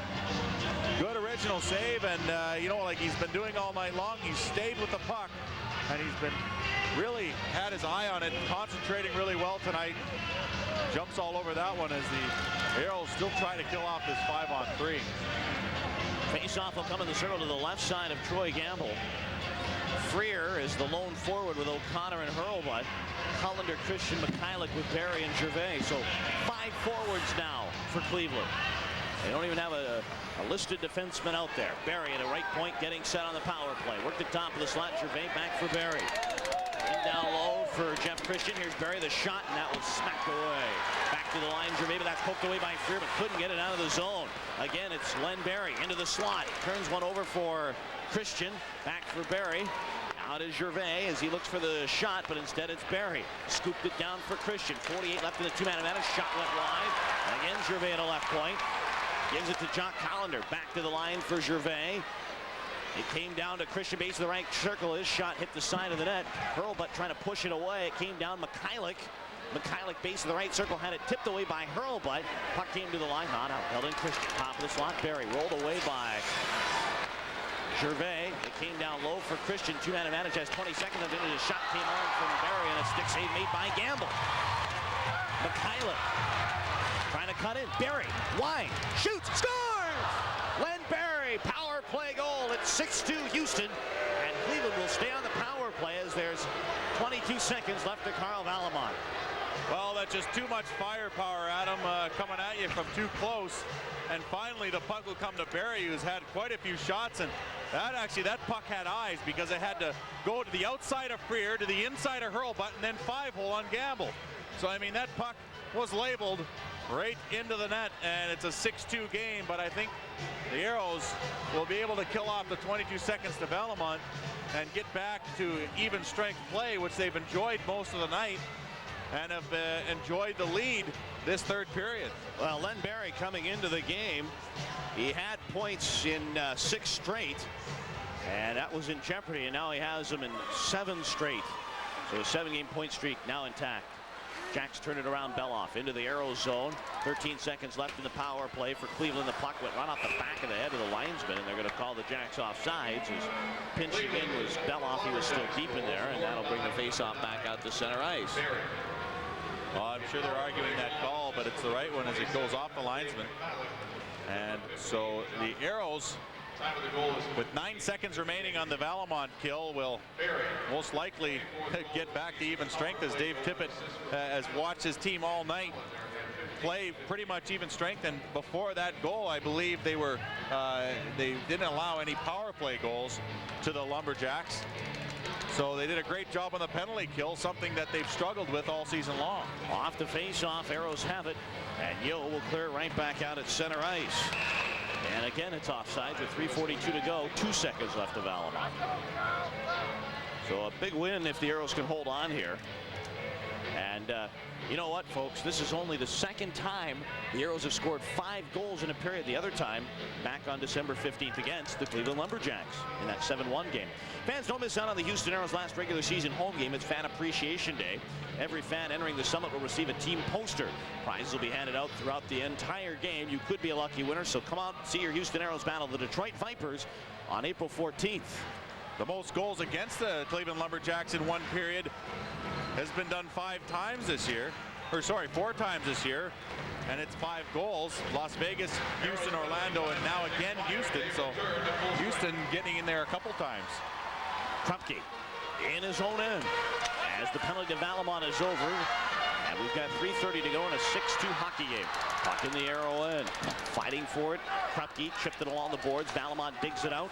Valamont and Stevens battle is picked up by Oleg Belov for Cleveland. And behind the net, Osborne, who Gamble wanted to pick him up behind the net, and he overskated. Here's a chance. The shot whistled just wide of the net. Drake Barahowski right side. Give it to Belov. Base of the right circle. In behind the net, Valamont. It's chipped over to Osborne. Osborne trying to shake off the check, but Valamont jammed it away. It's picked up by Barahowski. Shot went behind the net, and it's Dashkatov trying to get it out of there, but he had his pocket picked by Osborne, but a second effort by Valamont poked it down the ice.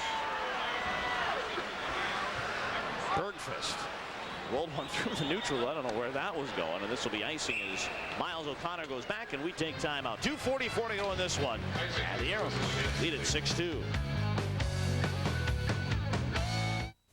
By the looks of it, it could be a whole new car company. It's one of the most successful car companies anywhere. It has the most innovative minivans in the world, the friendliest cars on the planet, and some of the most fun that ever prowled the streets. Plymouth. It's not just a new line of cars, but a whole new line of thinking. From Plymouth Place, our mobile information centers and showroom, to an internet showroom in your own home. Plymouth is one clever idea after another. After another, after another.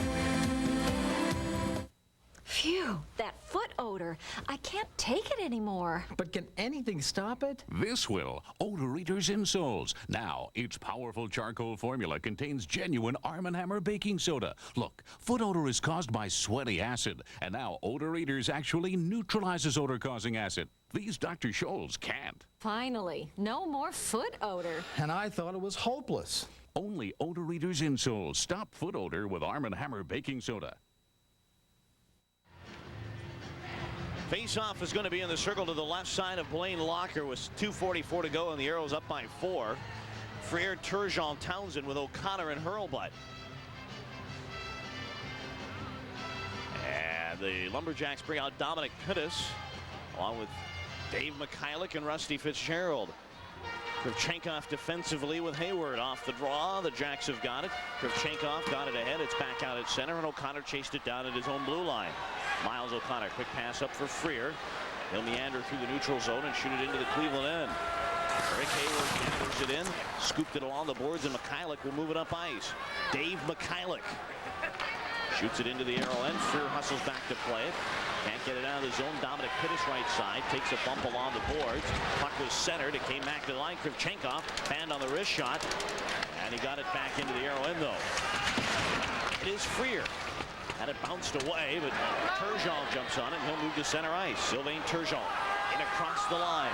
Turgeon trying to move it on goal. Backhander kicked out there by Locker, and Fitzgerald will move it away. Rusty Fitzgerald right side poked it into the Arrow end, and here is Drake Barahowski. Knocked away by Jenks, and the puck goes down the ice. O'Connor got it out at center ice, and the Lumberjacks trying to turn it around. Oleg Belov along the boards. Yo was in there fishing for it. Now Carl Valamont will turn it away. Up to the right side, Jakes. Motored it ahead. Kelly Hurd was pounded by Armstrong. Back for the Jacks, and here we go. We've been waiting for this. It's going to be Armstrong and Jakes, but look at the lineman here, not allowing him to fight.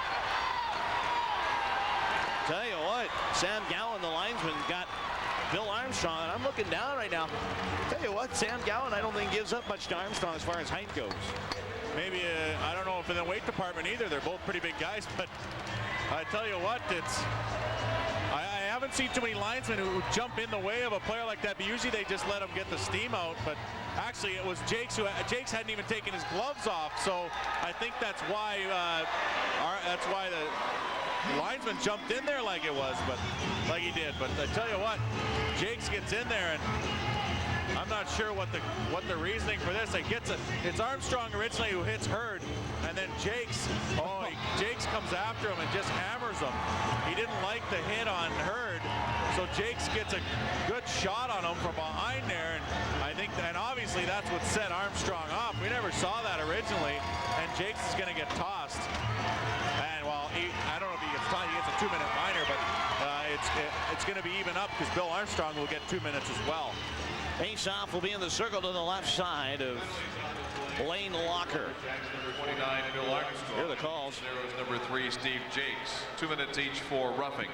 Time of the penalties, 18 of 34. They'll each get 2 for roughing, and Jakes originally with that one it looked like a relatively clean hit on Hurd. It might have been a little bit from behind, and I think Jakes either took exception to that, or it was something from earlier in the game, but he did give Armstrong a pretty good shot in the head, and Armstrong came back at him. Puck is in the Cleveland end with 1:21 to go. Here's Oleg Belov right side. He'll move it out at center, chipped away by Maurice, but it came over to Barahowski. And the Jacks move it ahead. Oleg Belov right side. Trying to move it around O'Connor. Puck is knocked back to the line. Bergfist over to the left point. Barahowski shot went on to Gamble and then went wide of the net. Picked up by Belov. Shakes off a check. Cuts out in front. Quick shot. Snapped wide of the net.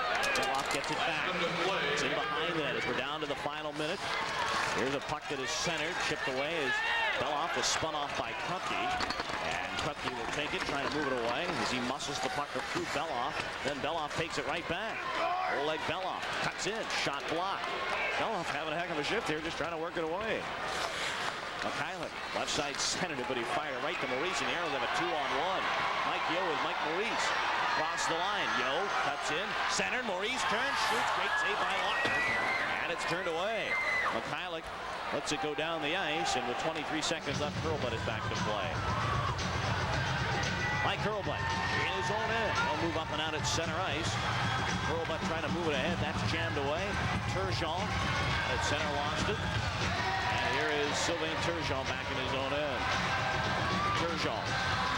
Offside pass for Hurlbut. And this hockey game is over. And the Aeros in front of 11,894 snap their skid of 3 games and win it by a score of 6-2. Troy Gamble picks up the win, and Blaine Locker picks up the loss after the Aeros explode for 5 unanswered goals in the period, and they win it by a score of 6-2.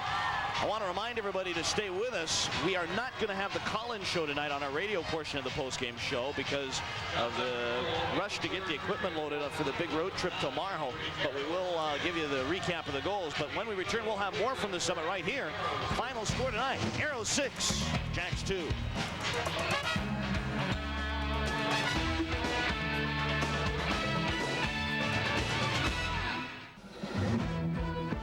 Aeros hockey on Prime Sports is being brought to you by Southwest Airlines. With low fares on every seat of every flight everywhere it flies, fly Southwest, the low-fare airline.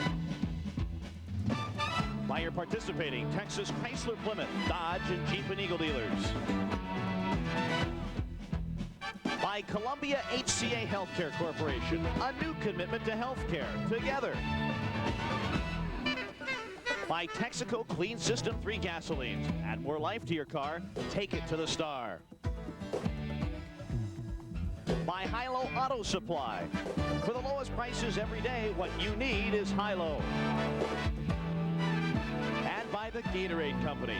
If you're living life to the fullest, you're gonna get thirsty. That's why you need Gatorade Thirst Quencher. Life's a sport. Drink it up.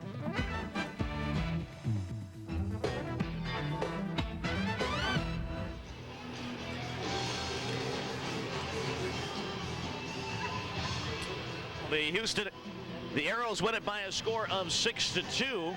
And a reminder that portions of tonight's game brought to you by High-Low Auto Supply. For the lowest prices every day, what you need is high-low.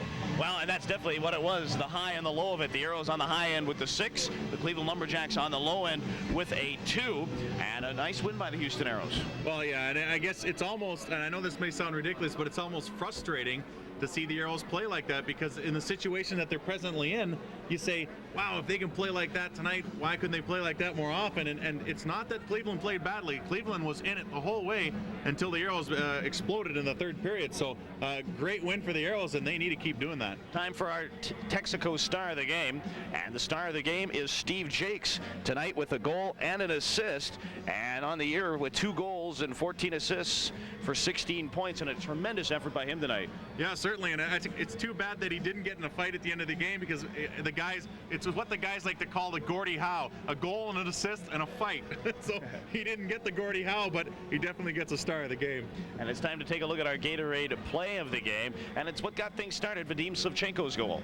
Well, Vadim Slivchenko, it's a fortunate goal. It goes off the skate of the Cleveland Lumberjack defenseman, and Slivchenko, who had great chances all game long, finally gets a gift, and he puts it home. It's a play of the game, and it was a sign of things to come from that point on. And although Vadim Slivchenko didn't get mentioned as one of the 3 stars, I thought he may have had his best game in a long time. Yeah, he played excellent, and he was rewarded by the goal. And too bad there weren't like 23 stars, because I tell you what, tonight all of the Aeros played well, and you can't point to anyone that had a poor game, really. Yeah. Take a look at the final stats. They're brought to you by your local Texas Dodge dealers. The Aeros and the Jacks were tied in the shots department. Both teams were 1 of 5 on the power play. The face-offs, though, and that's very rare that you see the Aeros getting killed in the face-off circle, 45-24. 7 penalties for 17 minutes for the Cleveland Lumberjacks. The Aeros 10 penalties for 31 minutes. So the Aeros pick up just their 12th win this year at home. And who would have thought, that the home ice advantage was not for the Houston Aeros. And after tonight now, the Aeros have just 2 games at home remaining. They'll have a Wednesday game against the Phoenix Roadrunners when they get back from their 9-day road trip. And then they'll wrap up regular season play on Sunday the 14th against the Detroit Vipers. And then it's, I guess, a chance to kind of sit back and reflect on what to do for next year. Well, yeah, certainly. And I guess we still have to emphasize that mathematically the Aeros still aren't eliminated. They still have a chance, but a pretty tough road down the way. And speaking of road, that's what they have the next 9 days, a 5-game road trip.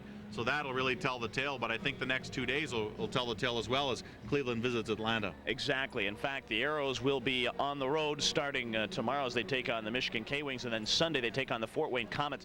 The magic number is still 3 for Houston because Atlanta didn't play tonight.